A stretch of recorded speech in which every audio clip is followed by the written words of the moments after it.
অন্ধকার ঘর, চারিদিকে শুনশান নীরবতা।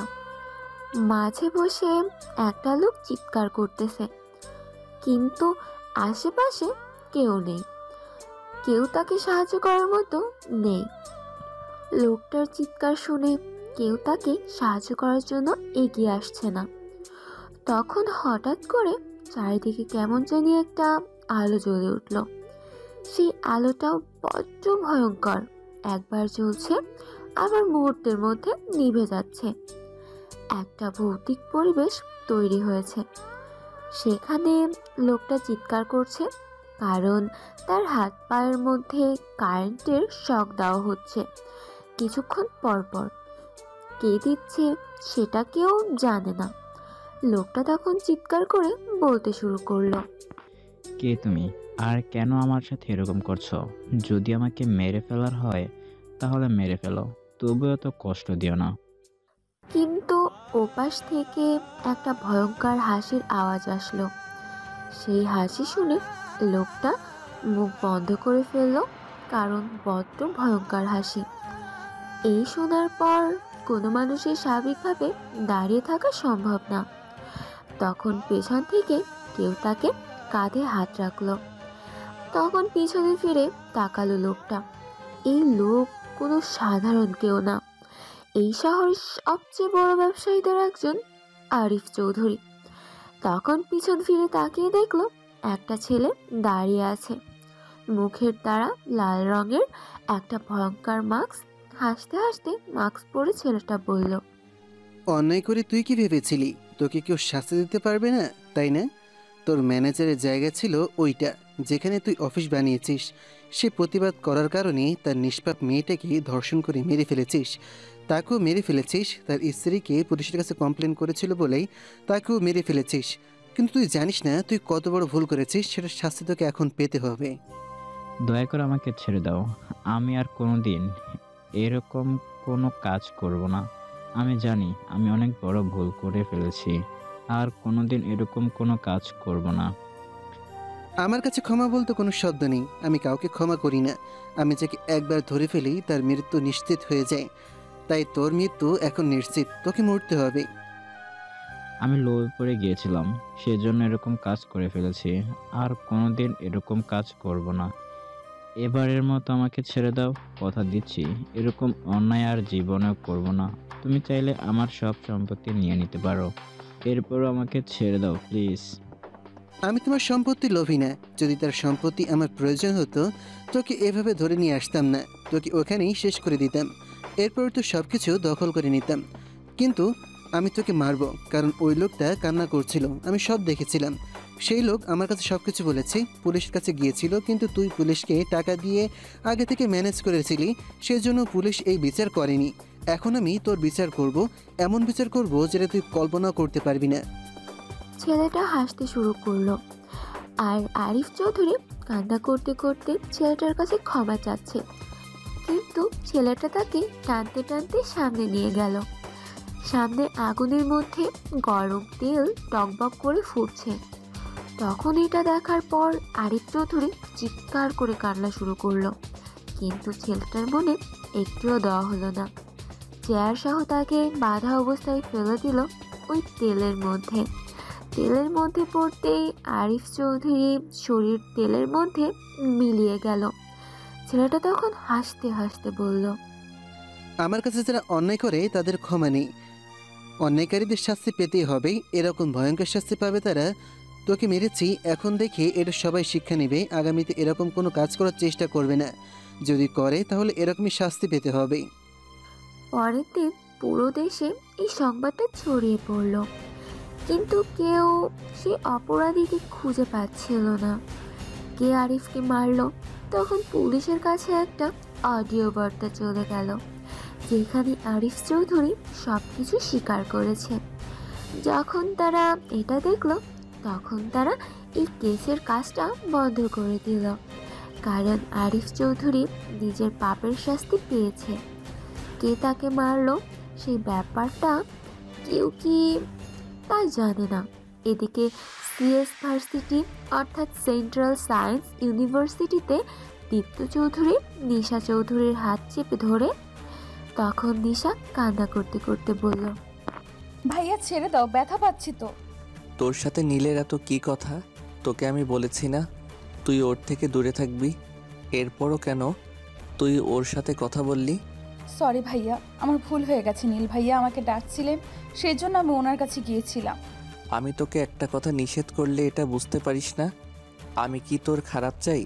তোর কি মনে হয় আমি তোর ক্ষতি করার চেষ্টা করছি? তুমি এরকম করে কথা বলছো কেন?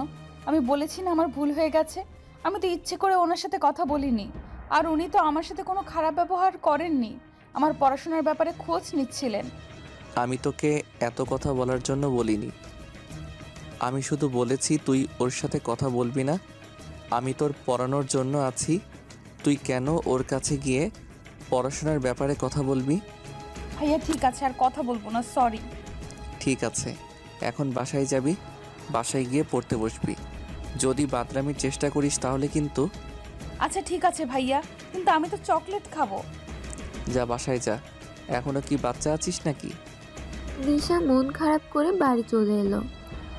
দীপ্ত তার সাথে কেন এরকম ব্যবহার করলো সে খুঁজে পাচ্ছে না। ওদিকে নিশা যাওয়ার মাত্রই দীপ্ত ভার্সিটির ভিতরে চলে গেল। ভিতরে গিয়ে ফরহাদকে ডেকে নিয়ে আসলো। ফরহাদ এমনিতেই ভয়ে আছে, দীপ্ত ডাকছে এটা শোনার পর আরও বেশি ভয় পেয়ে গেল, কারণ আজকে নীল নিশার সাথে কথা বলে ফেলেছে। ফাহাদ সামনে আসতেই দীপ্ত জোর গলায় বলল, ফাহাদ, আমি তোকে বলেছিলাম নিশার ব্যাপারে খোঁজ করার জন্য, কিন্তু তুই কোথায় ছিলি? নিশাকে ডেকে নিয়ে গিয়ে নীল কথা বলছিল। নীলকে আমি ভালো করে চিনি, ও যাকে টার্গেট করে তার সাথে কথা বলে। আমি চাই না আমার নিশার উপর কারোর নজর পড়ুক। দোস্ত, আমি জানিও না নিশা ওর সাথে কথা বলেছে। হঠাৎ করে নীল ওকে ডেকে নিয়ে যাবে এটা আমি বুঝতে পারিনি। আর তোকে ব্যাপারে একটা ইনফরমেশন জানানোর জন্যই আমি তোকে খুঁজছিলাম। আজকে সন্ধ্যার পর নীল আবার কয়েকটা মেয়েকে পাচার করবে। কি বলছিস দোস্ত? এই ব্যাপারে তো আমি কিছুই জানি না। কোন দিক দিয়ে? দোস্ত, বাংলাদেশের উত্তর পূর্ব সীমান্তবর্তী এলাকা দিয়ে মেয়েগুলোকে পাচার করবে। তাই যে করেই হোক ওদের ব্যাপারে পুলিশকে জানাতে হবে। এরা যদি এভাবে নিরীহ মেয়েগুলোকে অত্যাচার করতে থাকে তাহলে মানুষ তো ভয়ে নিজেদের মেয়েদের পড়াশোনা বন্ধ করে দিবে। আমি বুঝতে পারছি দোস্ত, তোকে কোনো চিন্তা করতে হবে না। তুই এক কাজ করবি, তুই নিশার উপর নজর রাখবি যাতে নীল ওর দিকে নজর দিতে না পারে। আমি নীলকে ভালো করেই চিনি। তুই কোনো চিন্তা করবি না, আমি নীল আর নিশার উপর আজ থেকে নজর রাখবো। এদিকে দীপ্ত রাগ করে চলে আসলো বাসায়। বাসায় আসার পর নিশাকে ডাকতে শুরু করলো। দীপ্ত তার বাড়িতে একমাত্র ছেলে, তার বাবা শহরের সবচেয়ে নামকরা ব্যবসায়ী। তিনি অনেক বেশি আশা করে বসে আছেন দীপ্তের ভবিষ্যতের ব্যাপারে। তার একটা ছোট বোন আছে, নীলা। নিশা দীপ্তের চাচাতো বোন। তার চাচা চাচি দুজনেই নিশাকে ছোট রেখে একটা রোড অ্যাক্সিডেন্টে মারা যায়। এরপর থেকে নিশাকে দীপ্তের মা বাবার কাছেই থাকতে হচ্ছে। তারাও নিজের মেয়ের থেকে কোনো অংশে কম দেখেনি নিশাকে। তারা অনেক আগ থেকেই নিশাকে দীপ্তের বউ বানাবে ঠিক করে রেখেছেন, কিন্তু তারা নিশাকে বিষয়টা জানাননি, কারণ নিশা এখন পড়াশোনা করতেছে। তার পড়াশোনার আগে শেষ করতে হোক, দীপ্ত নিশাকে ডাকছিল। সেই জন্য নিশা তাড়াতাড়ি নিচে চলে আসে। নিচে এসে দীপ্তের সামনে দাঁড়ায়। দীপ্ত তখন ধমকের সুরে তাকে বলে, এতক্ষণ লাগে নিচে আসতে? আমি তোকে কতক্ষণ ধরে ডাকতেছি? সরি ভাইয়া, আসলে পড়ছিলাম। তুমি না বললে আমি পড়তে বসবো, সেই জন্য তো ভার্সিটি থেকে আসার পর থেকে পড়তে বসেছিলাম। আচ্ছা ঠিক আছে, তুই চাইছিলি না চকলেট? এই নে চকলেট, তুই একা খাবি না, নীলাকেও দিবি।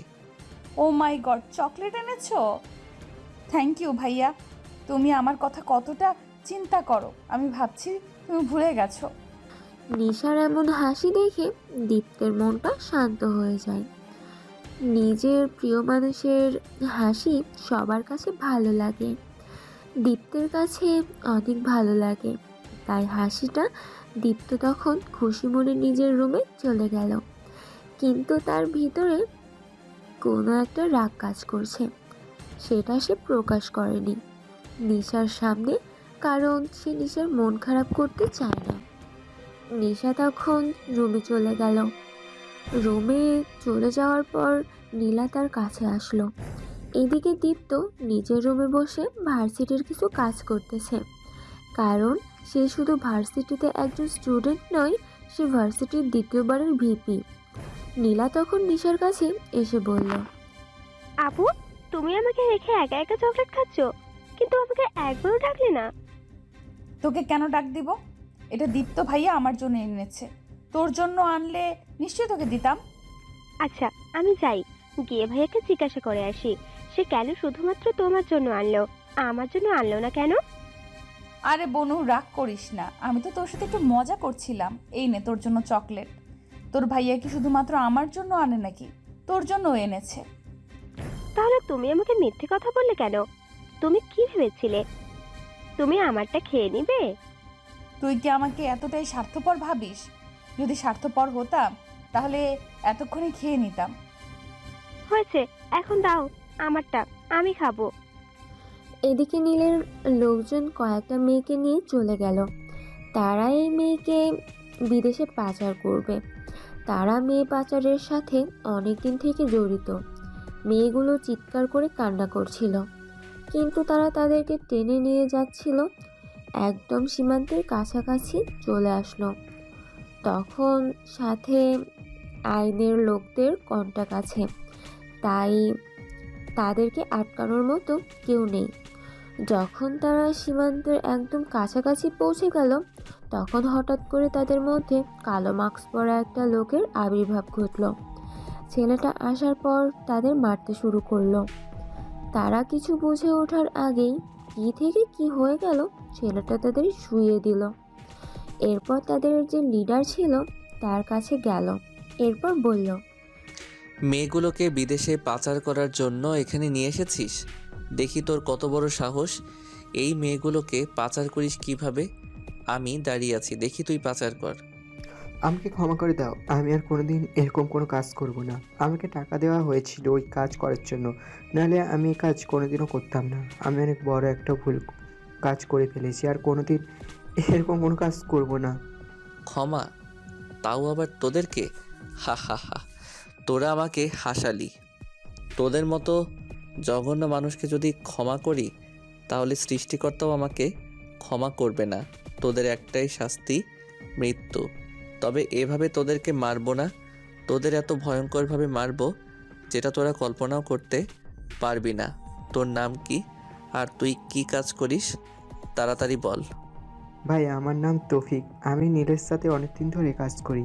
আমি এই কাজ কোনোদিনও করতে চাচ্ছিলাম না, কিন্তু নীল আমাকে এই কাজ করতে বাধ্য করেছে, টাকার লোভ দেখিয়েছে। এজন্য আমি টাকার লোভে পড়ে এই কাজ করতে গিয়েছিলাম। আমাকে ক্ষমা করে দাও, আমি আর কোনোদিনও এরকম কোনো কাজ করব না।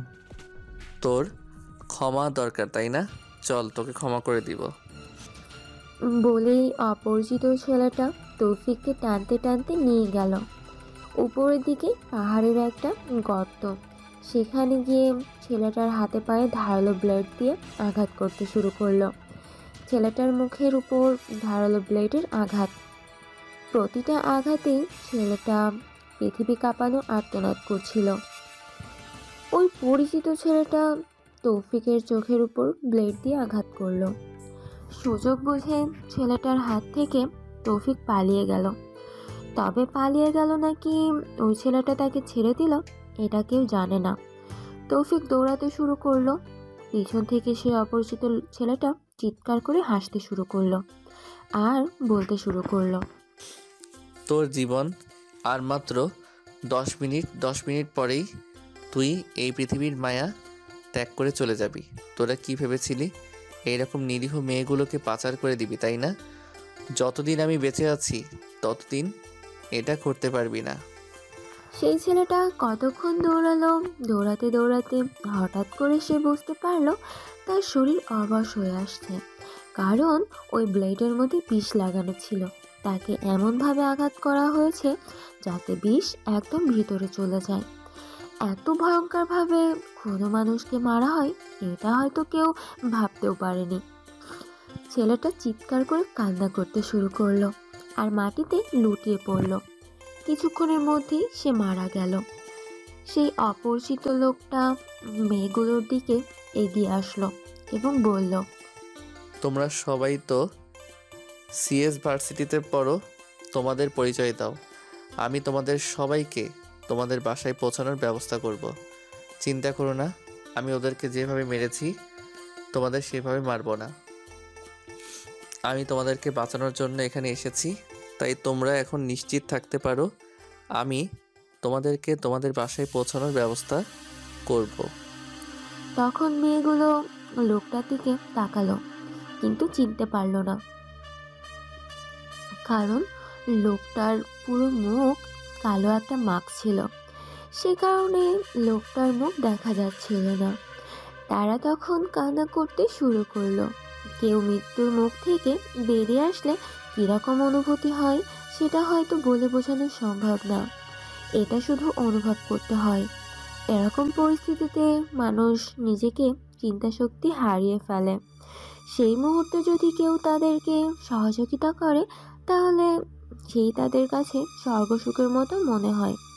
তখন একটা মেয়ে কান্না করতে করতে বলল, আপনাকে কি বলেছে ধন্যবাদ দেব?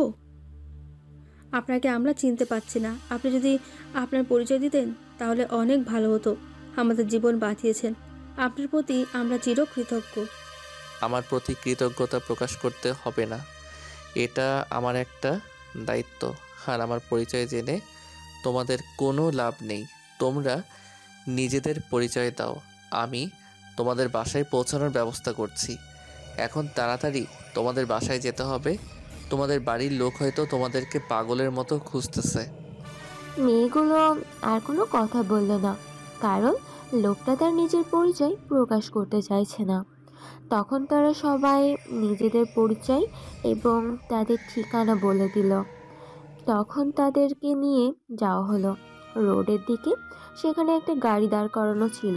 সেই অপরিচিত লোকটা ড্রাইভারকে তাদের ঠিকানা এবং নাম সব কিছু একটা কাগজে লিখে দিয়ে বলল, এখানে তাদের প্রত্যেকের নাম ঠিকানা লেখা আছে। তুমি তাদের প্রত্যেকের বাসার সামনে গিয়ে তাদেরকে নামিয়ে দিয়ে আসবে। ভুলেও যেন কোনো ভুল না হয়, কারণ তাদের জীবনে এমনিতেই ঝুঁকির মুখে ছিল, তাদের উপর আবার আক্রমণ হতে পারে।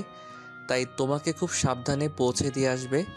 এখন যাও তাড়াতাড়ি। গাড়িটা চলে গেলে মেয়েগুলো যেন নিজেদের জীবন আবার ফিরে পেল। তাদের মধ্যে কী অনুভূতি হচ্ছে সেটা হয়তো তারা কাউকে বলে বোঝাতে পারবে না।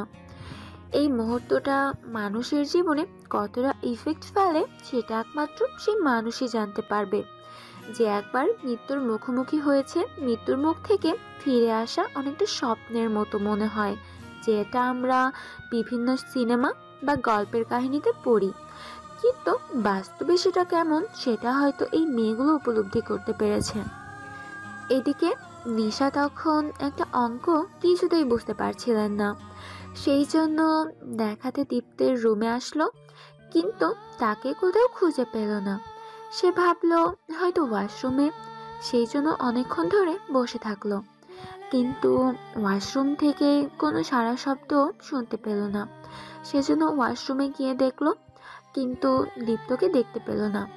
সেই জন্য ভাবলো হয়তো বাইরে গেছে, বেরিয়ে আসলো। একটু পরে খাওয়ার জন্য ডাকতে গেল, দেখলো দীপ্ত তার রুম থেকে বের হচ্ছে। এটা দেখার পর নিশা অনেক বেশি অবাক হয়ে গেল। দীপ্তের সামনে গিয়ে বলল, ভাই আমি এইমাত্র তোমার রুম থেকে বের হলাম। তুমি কোথায় ছিলে? হঠাৎ করে কোথা থেকে আসলে? আরে তোর কি মাথা নষ্ট হয়ে গেছে? আমি বারান্দাতে বসেছিলাম, এটা দেখতে পাসনি? আমি বারান্দায় আমার চেয়ারে বসেছিলাম উল্টো হয়ে, সেই জন্য হয়তো তুই খেয়াল করিসনি।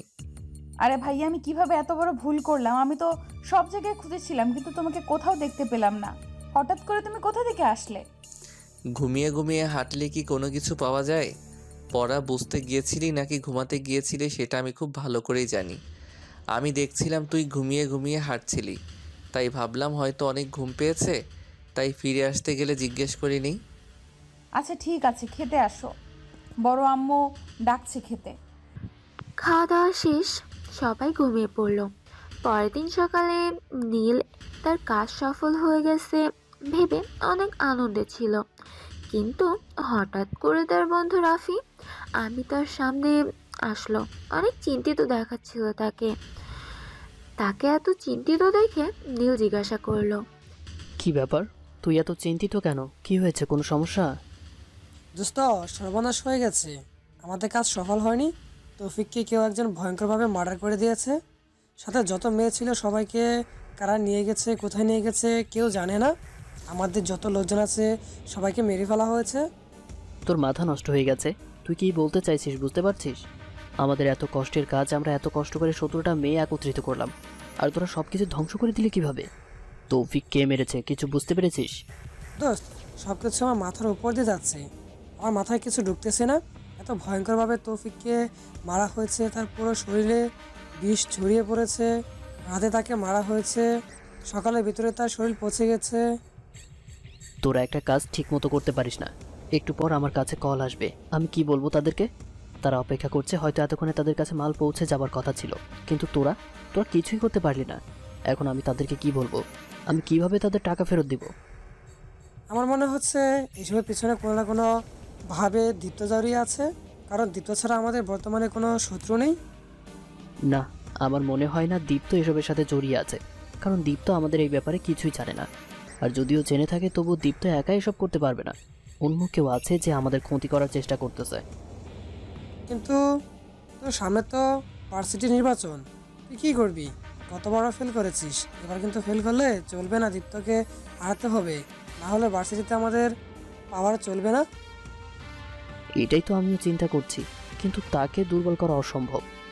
বর্তমানে ওকে সবাই অনেক পছন্দ করে, ওকে শেষ করা আমার পক্ষে সম্ভব নয়। তাই আমাকে অন্য পন্থায় ওকে অ্যাটাক করতে হবে। যদি দীপ্ত না থাকে তাহলে আমি নিশ্চয়ই নির্বাচনে জয়লাভ করব, কিন্তু দীপ্ত যতদিন আছে ততদিন আমি কিছুতেই কিছু করতে পারবো না। তাই তাকে আগে সরিয়ে দিতে হবে। দীপ্ত কি এমনি এমনি ছেড়ে দেবে? ওকে হারানো সম্ভব না। ওকে সব ছাত্রছাত্রীরা পছন্দ করে, সবার কাছে তার মর্যাদা আছে। হঠাৎ আমরা অ্যাটাক করে ওকে দুর্বল করা অসম্ভব। তোকে এসব ব্যাপারে কোনো কিছু চিন্তা করতে হবে না। আমি ওর সবচেয়ে দুর্বল জায়গা চিনি, ওকে ওই জায়গায় অ্যাটাক করব। এতে করে দীপ্ত ধ্বংস হয়ে যাবে। দীপ্ত নিজে থেকেই সব কিছু থেকে সরে যাবে, কাউকে কিচ্ছু করতে হবে না। দোস্ত, তুই কী করতে চাইছিস? আমি তো কিছুই বুঝতে পারছি না। আমাদের এসবের কি হবে? আমরা যে এত কষ্ট করে এতগুলো মেয়েকে পাঠালাম, সবাই পালিয়ে গেল, এখন আমরা কি করব? তাদের কি জবাব দিব? তুই এখন এক কাজ কর, আমার যত লোকজন আছে সবাইকে নিয়ে ছড়িয়ে পড়। আবার আমাদেরকে মেয়ে কালেক্ট করতে হবে। এবার আর ওদেরকে বিদেশে পাচার করব না, দেশের ভেতরেই তাদেরকে দিয়ে ব্যবসা করাবো। এরপর সেখান থেকে আমরা টাকা ইনকাম করব। আচ্ছা ঠিক আছে দোস্ত, কোনো চিন্তা করবি না। আমি এখনই ছড়িয়ে পড়ছি আমার লোকজন নিয়ে। আমাদের যত টাকা লস হয়েছে সেই টাকা আমরা তুলে আনবো। নীল তখন দাঁড়িয়ে হাসতে শুরু করলো। তার এত টাকা লস হয়েছে, এমনিতেই তার মাথা গরম, কিন্তু দীপ্তের কথা ভাবতেই তার মাথায় হাসি চলে আসলো। ওদিকে দেখতে পাচ্ছি একটাই আসলো। আসার পর দীপ্ত তার বন্ধুর সাথে কথা বলতে শুরু করলো। ফাহাদ তখন তাকে বলল, দোস্ত, আমি যে ইনফর্মার লাগিয়েছিলাম নীলের পেছনে, তার কাছ থেকে স্পষ্ট খবর পেয়েছি কালকে রাতে অপরিচিত কেউ একজন সবকিছু শেষ করে দিয়েছে। নীলের যত লোকজন ছিল সবাই মারা গেছে, ওর প্ল্যান ধ্বংস হয়ে গেছে। নীলের লোকজন মেরে কেউ একজন মেয়েদেরকে উদ্ধার করে নিয়ে গিয়েছে। তাহলে তো ভালোই হলো, আমাদের কিছু করতে হবে না। আমরা এতক্ষণ চিন্তায় ছিলাম এই ব্যাপারটাই নিয়ে। পুলিশের কাছে কিভাবে যাব, তার অনেক দিকে শত্রু, কে কোন দিকে কাকে কাজে লাগিয়ে রেখেছে কে জানে। তা অবশ্য ঠিক, আমরা তো চিন্তা করছিলাম আমাদেরকে কোনো চিন্তাই করতে হলো না, সব কিছু তারাই সমাধান করে ফেললো। কিন্তু তারা এবার অনেক শক্ত হয়েই ভার্সিটিতে নির্বাচনে নামবে। তোর জায়গা ধরে রাখাটা একটু কষ্টকর হবে মনে হয়। এই ব্যাপারে আমি কোনো দিন চিন্তা করিনি, আর সামনেও করব না, কারণ আমি এটা কোনো দিন হতে চাইনি। ভার্সিটি সবাই মিলে আমাকে ভিপি বানিয়েছে। যখন তাদের প্রয়োজন শেষ হবে তখন তারা অন্যকে নির্বাচিত করবে, কিন্তু আমি তাদেরকে জোর করব না। তারা যাকে পছন্দ করবে তাকেই নির্বাচিত করবে। এ ব্যাপারে আমার কোনো আপত্তি নেই। তারা যদি নীলকে পছন্দ করে তাহলে নীলকে ভোট দেব, কিন্তু আমি সৎ পথে নির্বাচন করার চেষ্টা করব। অসৎ পথে যদি তারা নির্বাচন করে তাহলে তাদেরকে শাস্তি পেতে হবে। তোর কি মনে হয় নীল জীবনের সৎ পথে নির্বাচন করার চেষ্টা করবে? গতবারও ঝামেলা করার চেষ্টা করলো, কিন্তু পরবর্তী সময় ব্যর্থ হয়েছে। কিন্তু এবার মনে হয় না এরকম ছোটোখাটো ঝামেলা করবে। এবার ঝামেলা করে যদি বড় ঝামেলা করবে, এবার যদি ঝামেলা করে তাহলে বড় ঝামেলা করবে। ভার্সিটির কেউ নীলকে সহ্য করতে পারে না। তাকে কে ভোট দিবে? সে যদি পাশ করে তাহলে দুর্নীতি করে পাশ করবে। এছাড়া তার হাতে আর কোনো উপায় নেই। যদি দুর্নীতি করার চেষ্টা করে তাহলে কি আমরা বসে থাকব? আমাদেরও তো হাত পা আছে, আমরাও তাদের বিরুদ্ধে প্রতিবাদ করতে পারবো। তুই এসব ব্যাপারে কোনো চিন্তা করবি না। এখন ক্লাসের সময় হয়ে গেছে, আগে পড়াশোনায় মনোযোগ দে। এসব নির্বাচন দিয়ে কি হবে?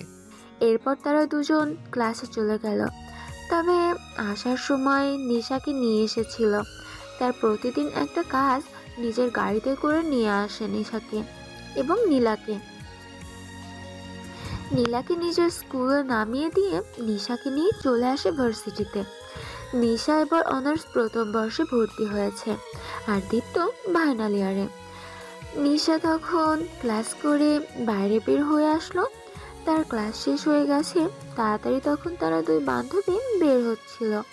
তার বান্ধবী রিয়া তখন তার দিকে তাকিয়ে বলল, দোস্ত চল ফুচকা খেয়ে আসি। দূর, কি বলিস? যদি ভাইয়া বের হয়ে যায় তাহলে আমাকে দেখলে বকবে। আমাকে বলেছে অপেক্ষা করার জন্য। আরে কিছু হবে না, আমি দীপ্ত ভাইকে বলবো আমি তোকে নিয়ে গিয়েছিলাম, তুই আমার সাথে চল। আর অনার্স ফাইনাল ইয়ারের ক্লাস শেষ হতে এখনও প্রায় 20 মিনিট বাকি, 20 মিনিটের ভিতরে আমরা চলে আসবো। এরপর তারা দুজন চলে গেল ফুচকা খেতে। যখন ফুচকা খাচ্ছিল তখন হঠাৎ করে নিশার চোখে পড়ল সামনে একটা ছেলের দিকে। ছেলেটা একটা অন্ধ মানুষকে রাস্তা পার করে দিচ্ছে। এটা দেখার পর তার অনেক ভালো লাগলো, কারণ ছেলেটা অনেক বড় একটা কাজ করছে। বর্তমান মানুষ তো এরকম কাজ কিছুতেই করতে চায় না। এক দৃষ্টিতে ছেলেটার দিকে তাকিয়ে আছে। ছেলেটা যখন আসছিল তখন হঠাৎ করে একটা গাড়ি তাকে ধাক্কা দিয়ে কিছুটা দূরে ফেলে দেয়। এটা দেখার পর নিশা দৌড়ে ছেলেটার কাছে যায়। ছেলেটার তেমন কোনো ক্ষতি হয়নি, শুধুমাত্র হাতে আঘাত পেয়েছে, হালকা রক্ত বের হচ্ছিল। সেই জন্য সে ছেলেটার দিকে তাকিয়ে বলল, আরে আপনার তো হাত কেটে গেছে, আপনি একটু দেখে শুনে চলাফেরা করবেন না? আপনি মানুষকে রাস্তা পার করে দিচ্ছেন কিন্তু নিজেই রাস্তা পার হতে পারেন না। ছেলেটা তখন তার দিকে তাকালো, মাথা নিচু করে। ছেলেটার ব্যবহার দেখে তার কাছে অনেক ভালো লাগলো, কারণ সে কোনো প্রতিবাদ করলো না, তার কথা মাথা নিচু করে মেনে নিল। তখন নিশা আবার বলল, দেখি আপনার হাত তো অনেক কেটে গেছে। বলেই সে নিজের ওড়নার একটা অংশ ছিঁড়ে ছেলেটার হাতে বেঁধে দিতে চাইলো, কারণ ছেলেটা অনেক ভালো একটা কাজ করেছিল।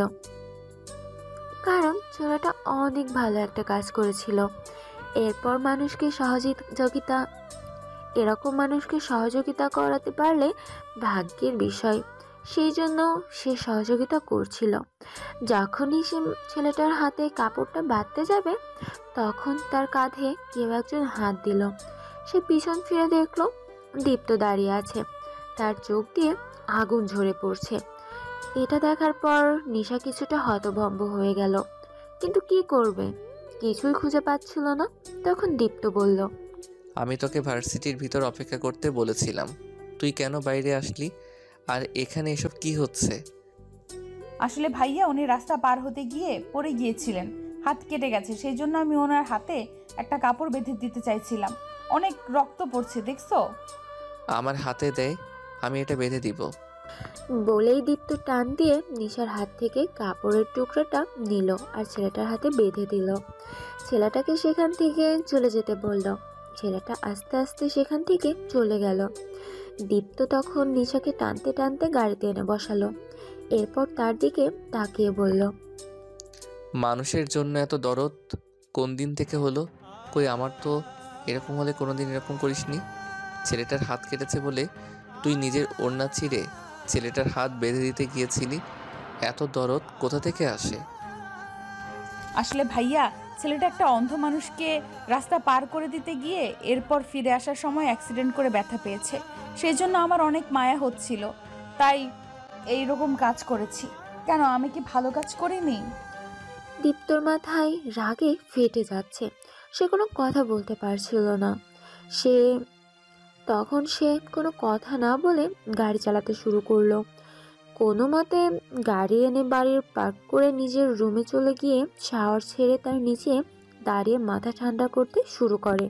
কারণ তার মাথা গরম হয়ে গেলে সে কি করে নিজেই জানে না, তার নিজের প্রতি কন্ট্রোল থাকে না। সেই জন্য সে কোনো সময় রাগের মাথায় কিছু করতে চায় না।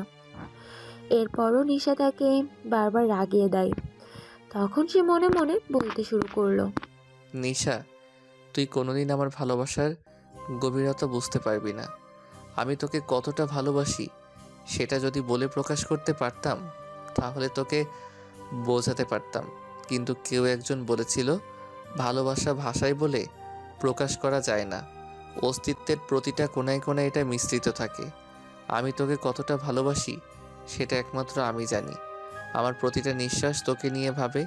কিন্তু তুই আমার কথা কি একটাবারও চিন্তা করিস না? আমার কি ভালো লাগে খারাপ লাগে সেটা কি তুই একবারও চিন্তা করিস না? তোর ভালো লাগা খারাপ লাগা কি আমি দেখি না?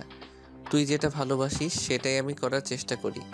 তুই যেটা অপছন্দ করিস সেটা আমি অপছন্দ করি।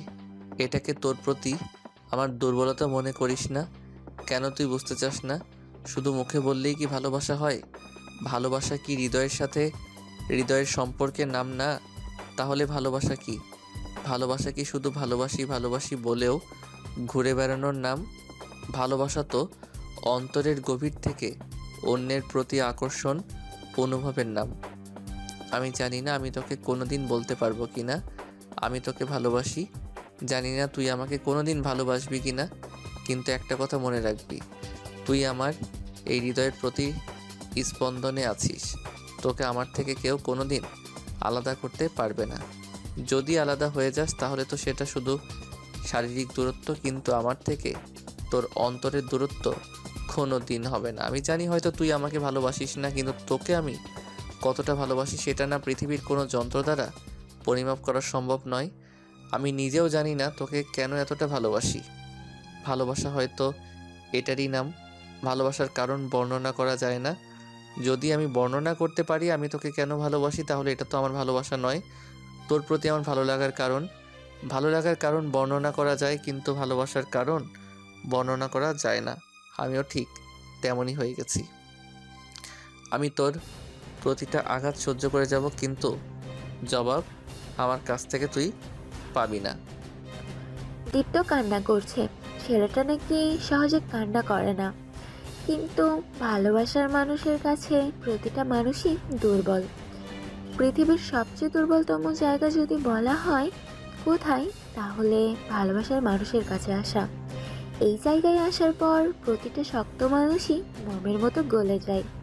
দীপ্তর অবস্থাও ঠিক সেরকম হয়ে গেছে, কিন্তু নিশার সামনে গেলে তার রাগ কেমন জানি চলে যায়। যতই চেষ্টা করে নিশাকে মারার, কিন্তু মারতে পারে না। মারার পর নিজেই আঘাত করে নিজেকে। তাই সে রাতের বেলা খাবারও খেলো না, নিজের রুমের মধ্যে শুয়ে থাকলো। কি করবে? পরের দিন একাই ভার্সিটিতে চলে গেল তার কাজ আছে বলে। ড্রাইভারকে বলল বাকি দুজনকে পৌঁছে দেওয়ার জন্য। ভার্সিটিতে গিয়ে ক্লাসে চলে গেল, কোনো দিকে তাকালো না। নিশার কাছে ব্যাপারটা খারাপ লাগলো, কারণ দীপ্ত তার সাথে কথা বলছে না। দীপ্তের এমন ব্যবহার তার কাছে অনেক অসহ্যকর মনে হচ্ছিল, কারণ দীপ্তের সাথে কথা না বললে তার ভালো লাগে না। কিন্তু নিশা ক্লাসে গিয়ে অবাক হয়ে গেল, কারণ কালকের সেই ছেলেটা ক্লাসে বসে আছে। তাকে দেখে ছেলেটা এগিয়ে এসে পড়ল। হ্যালো, আমি মিরাজ। কালকে আপনার সাথে কথা হয়নি। উনি কে ছিলেন? আপনার বয়ফ্রেন্ড নাকি? নিশা তখন নিঃসন্দেহে ছেলেটার সাথে হাত মেলায়, কারণ ছেলেটা অনেক ভালো। তখন সে হাত মিলিয়ে বলল, হ্যালো, আমি নিশা। না, কালকে উনি আমার বয়ফ্রেন্ড ছিলেন না, আমার বড় চাচাতো ভাই ছিলেন। আপনাকে অসংখ্য ধন্যবাদ কালকে আমাকে সহযোগিতা করার জন্য। আপনাকে ধন্যবাদ জানাতে পারিনি। উনি মাঝখান থেকে চলে আসলেন। আমরা তো একই ক্লাসে পড়ি। আপনার সাথে কালকে পরিচিত হয়ে ভালো লাগলো। আমি নতুন এই ভার্সিটিতে এসেছি। আমরা কি বন্ধু হতে পারি? নিশা তখন কিছুক্ষণ চিন্তা করলো কি করবে। এরপর মনে মনে ভাবলো এরকম একটা মানুষের সাথে বন্ধুত্ব করাই যায় যে মানুষের সহযোগিতা করে। তখন সে বলল, ওকে, আমরা যখন একই ক্লাসে পড়ি তাহলে বন্ধু হতেই পারি, শুধুমাত্র ফ্রেন্ড আমরা। যাক, ভালো হলো। আমার এই ভার্সিটিতে কারো সাথে বন্ধুত্ব নেই। আমি নতুন ভার্সিটিতে এসেছি, কাউকে চিনি না। আপনার সাথে পরিচিত হয়ে অনেক ভালো লাগলো। আমরা তো এখন বন্ধু হয়ে গেছি। এখনও কি আপনাকে আপনি করেই কথা বলবো? আমি তোমায় তুমি করে বলবো। ওকে, সমস্যা নাই, আমিও আপনাকে তুমি করে বলবো। তাহলে আমরা এখন থেকে একই ডেস্কে বসি, সমস্যা কি? না, কোনো সমস্যা নেই, বসো। এরপর তারা অনেকক্ষণ গল্প করলো। ছেলেটার সাথে কথা বলে নিশার অনেক ভালো লাগলো। অনেক ভালো একটা ছেলে, তার সাথে তার ব্যবহারও অনেক ভালো। সবার সাথে হাসি মুখে ব্যবহার করছে। যখন ক্লাস শেষ করে বের হলো তখন তারা দুজন বাইরে দাঁড়িয়েছিল। হঠাৎ করে মিরাজ বলল, নিশা, কালকে তো তুমি আমার কারণে ফুচকা খেতে পারোনি। আজকে চলো আমরা দুজন মিলে ফুচকা খেতে যাই। চিন্তা করো না, এটা আমার পক্ষ থেকে তোমাকে ট্রিট। কালকে আমাকে বাঁচাতে গিয়ে তোমার ফুচকাটা নষ্ট হয়ে গেল। না, সমস্যা নেই। আর এখন ভাইয়া চলে আসবে, আমাকে বাসায় যেতে হবে। তোমার সাথে কালকে কথা বলবো, তোমার সাথে কালকে খাবো। কোথায়? এখনো তো ওনার ক্লাস শেষ হতে অনেক দেরি আছে। চলো আমরা দুজন মিলে যাই ওখানে। নিশা আর মানা করলো না, মিরাজের সাথে চলে গেল ফুচকা খেতে। সেখানে গিয়ে দুজন গল্প করছিল। ওদিকে দীপ্ত ক্লাস শেষ করে নিশাকে দেখতে না পেয়ে বাইরে চলে আসলো। বাইরে আসার পর দেখলো নিশা মিরাজের সাথে ফুচকা খাচ্ছে। এই দৃশ্য দেখার পর সে রেগে গিয়েছিল। সে সেখানে আর দাঁড়াতে পারবে না, সেজন্য সেখান থেকে চলে আসলো। বাসায় আসার পর তার মনটা ভীষণ খারাপ হয়ে গেল। ওদিকে রাস্তার মধ্যে একটা গরিব ছেলে আসলো নিশা এবং মিরাজের সামনে সাহায্য চাওয়ার জন্য। তখন মিরাজ ছেলেটার সামনে দাঁড়িয়ে বলল, ভাই, তুমি তো মনে হয় কালকে থেকে কিছু খাওনি। আমার সাথে চলো, আমি তোমাকে খাবার খাওয়াবো। তোমার কোনো সমস্যা হলে তুমি আমার কাছে আসবে, এখানে এসে দাঁড়াবে। এই সময় আমি প্রতিদিন ভার্সিটিতে আসব। এই সময় আমি তোমাকে সহযোগিতা করব, কোনো চিন্তা করো না। মিরাজের ব্যবহার দেখে নিশার অনেক ভালো লাগলো। গরিব মানুষের প্রতি তার কত ভালো ব্যবহার, এসব দেখার পর নিশার অনেক ভালো লাগলো। মিরাজ ছেলেটাকে নিয়ে গেল। এরকম নোংরা ছেলেকে অনেকেই পছন্দ করে না, কিন্তু সে কত সহজ সরলভাবে ছেলেটার সাথে কথা বলছে। এটা দেখার পর নিশাও তাদের পিছনে পিছনে যেতে লাগলো।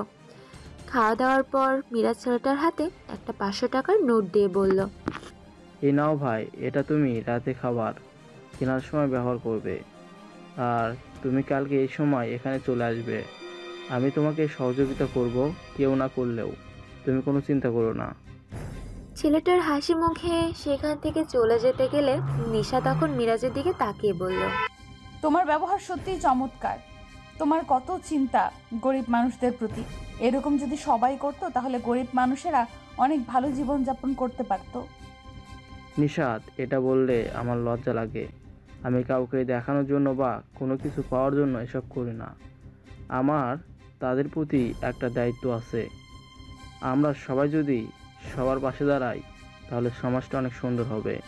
আমি এটাই করার চেষ্টা করি। আচ্ছা ঠিক আছে, আমি রাখছি তাহলে, কালকে কথা হবে। এখন আমাকে চলে যেতে হবে। তোমার নাম্বারটা দিয়ে যাও, রাতে যদি কোনো প্রয়োজন হয়। এখন তো আমরা বন্ধু, আমরা একে অপরের সাথে নাম্বার শেয়ার করতেই পারি, তাই না?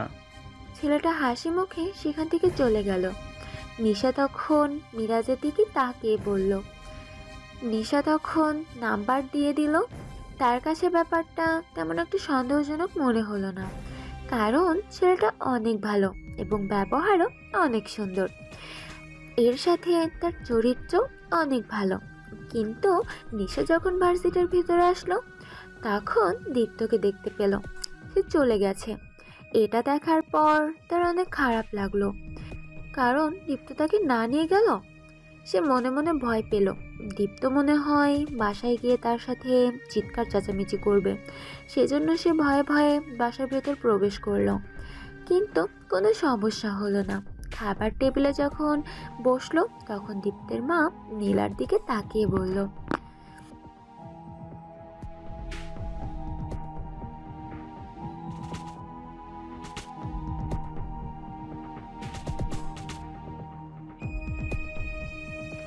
আমি কি বলবো আম্মু? আমি তো তার রুমের কাছে যেতে পারি না, রুম থেকে বের করে দেয়।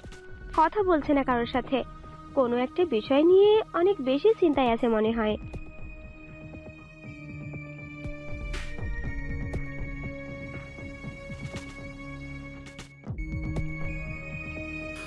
নীলা উঠে চলে যেতে গেলে নিশাও চিন্তায় পড়ে গেল দীপ্ত কেন এরকম করছে। শুধু তার সাথে কথা বলছে না ভাবছিল, কিন্তু দীপ্ত কারোর সাথে কথা বলছে না, খাওয়া দাওয়া বন্ধ করে দিয়েছে, এর কারণ কি? কিন্তু কিছুক্ষণ পর নীলা ফিরে আসলো হতাশায়, কারণ দীপ্ত তাকে বকা দিয়ে বের করে দিয়েছে। দীপ্ত সকালেও নীলাকে তার রুমে ডাকতে যেতে নিষেধ করেছে। নীলা তখন মন খারাপ করে তার মাকে বলল, তোমার ছেলে আমাকে বকা দিয়ে রুম থেকে বের করে দিয়েছে, এরকম ব্যবহার কেন করছে?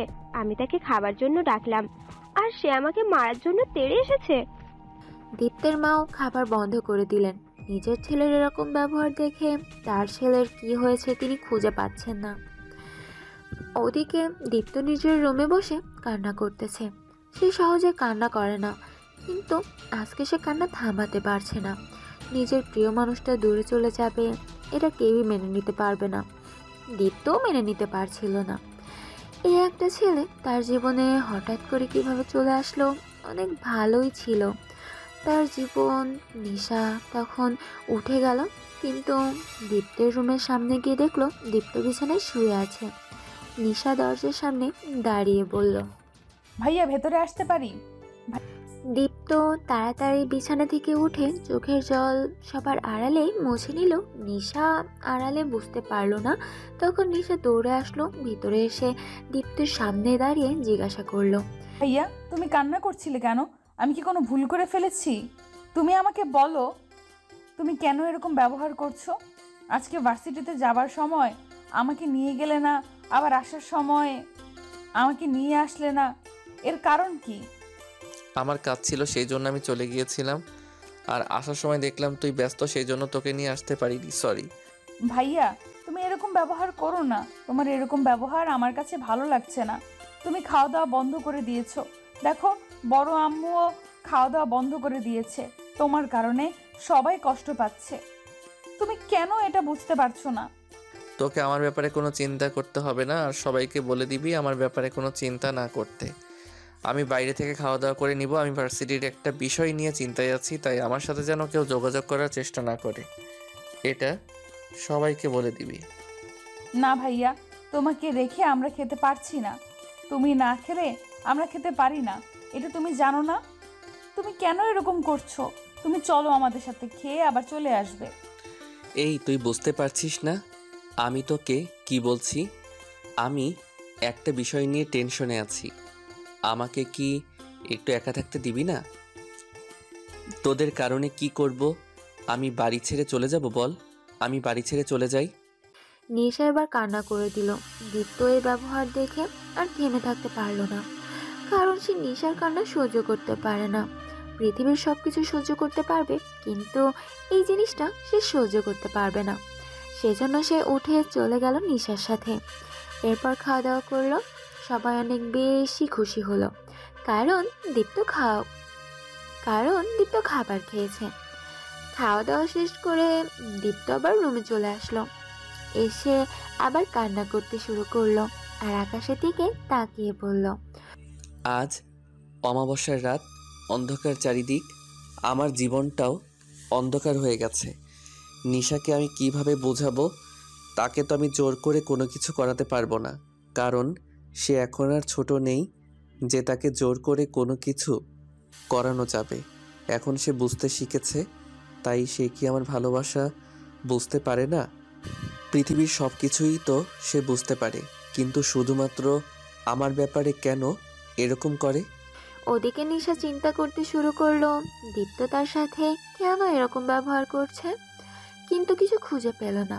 কারণ সে তো কোনো ভুল কাজ করেনি, যার কারণে দীপ্ত তার সাথে এরকম ব্যবহার করবে। তার মনে কি সত্যি কোনো বিষয় নিয়ে চিন্তায় আছে? এর মধ্যে অপরিচিত একটা নাম্বার থেকে কল ছিল। সে ফোনটা রিসিভ করলো। ফোনটা রিসিভ করতেই ওপাশ থেকে মিরাজ বলল, নিশা, আমি মিরাজ। তুমি আমাকে চিনতে পেরেছো? চিনতে পেরেছি। তুমি হঠাৎ করে কল করলে, কোনো সমস্যা হয়েছে? না, কোনো সমস্যা নেই, এমনি ভাবলাম তোমার সাথে কথা বলি। তোমার বাবা মা সবাই ভালো আছেন? নিশা তখন কিছুক্ষণ চুপ করে গেল। বাবা মার কথা মনে হতেই তার কান্না আসতে শুরু করলো, কিন্তু মিরাজকে বলল, মিরাজ, আমার বাবা আমাকে রেখে ছোটবেলায় মারা গিয়েছে। এরপর থেকে আমি আমার বড় আব্বু আর বড় আম্মুর কাছে থাকি। ও সরি, আমি মনে হয় তোমাকে কষ্ট দিয়ে ফেললাম। আসলে আমি তোমাকে কষ্ট দিতে চাইনি, কিন্তু হঠাৎ করে কি থেকে কি হয়ে গেল। ইটস ওকে, তুমি হয়তো না জেনে এটা করেছো, তাই এটা নিয়ে তোমাকে চিন্তা করতে হবে না। ওদিকে দীপ্ত রুমে বসে আছে, চিন্তা করছিল কি করবে। তখন সে মনে মনে ভাবলো নিশাকে একবার ভালোবাসার কথা জানিয়ে দিলেই তো হয়। সে তো নিজের ভালোবাসার কথা নিশার কাছে প্রকাশই করেনি, তাহলে নিশা তার ভালোবাসার কথা কিভাবে বুঝবে? তখন সে সিদ্ধান্ত নিল আজকে রাতে ভালোবাসার কথা বলে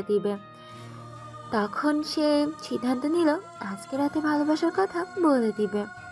সেই জন্যই নিশার জন্য কিনা একটা সুন্দর হীরের আংটি নিয়ে চলে গেল নিশার রুমে। কিন্তু রুমে যখন প্রবেশ করতে যাবে তখনই শুনতে পেল নিশা কারোর সাথে অনেক হেসে কথা বলতেছে। তখন সে কথা শোনার চেষ্টা করলো। নিশা তখন মিরাজকে বলছিল, আসলে আমি কোনোদিন কারোর সাথে বন্ধুত্ব করতে পারিনি, শুধুমাত্র ভাইয়ার কারণে। ভাইয়া আমাকে সবসময় শাসনের মধ্যে রাখে, কারোর সাথে বন্ধুত্ব করতে দেয় না।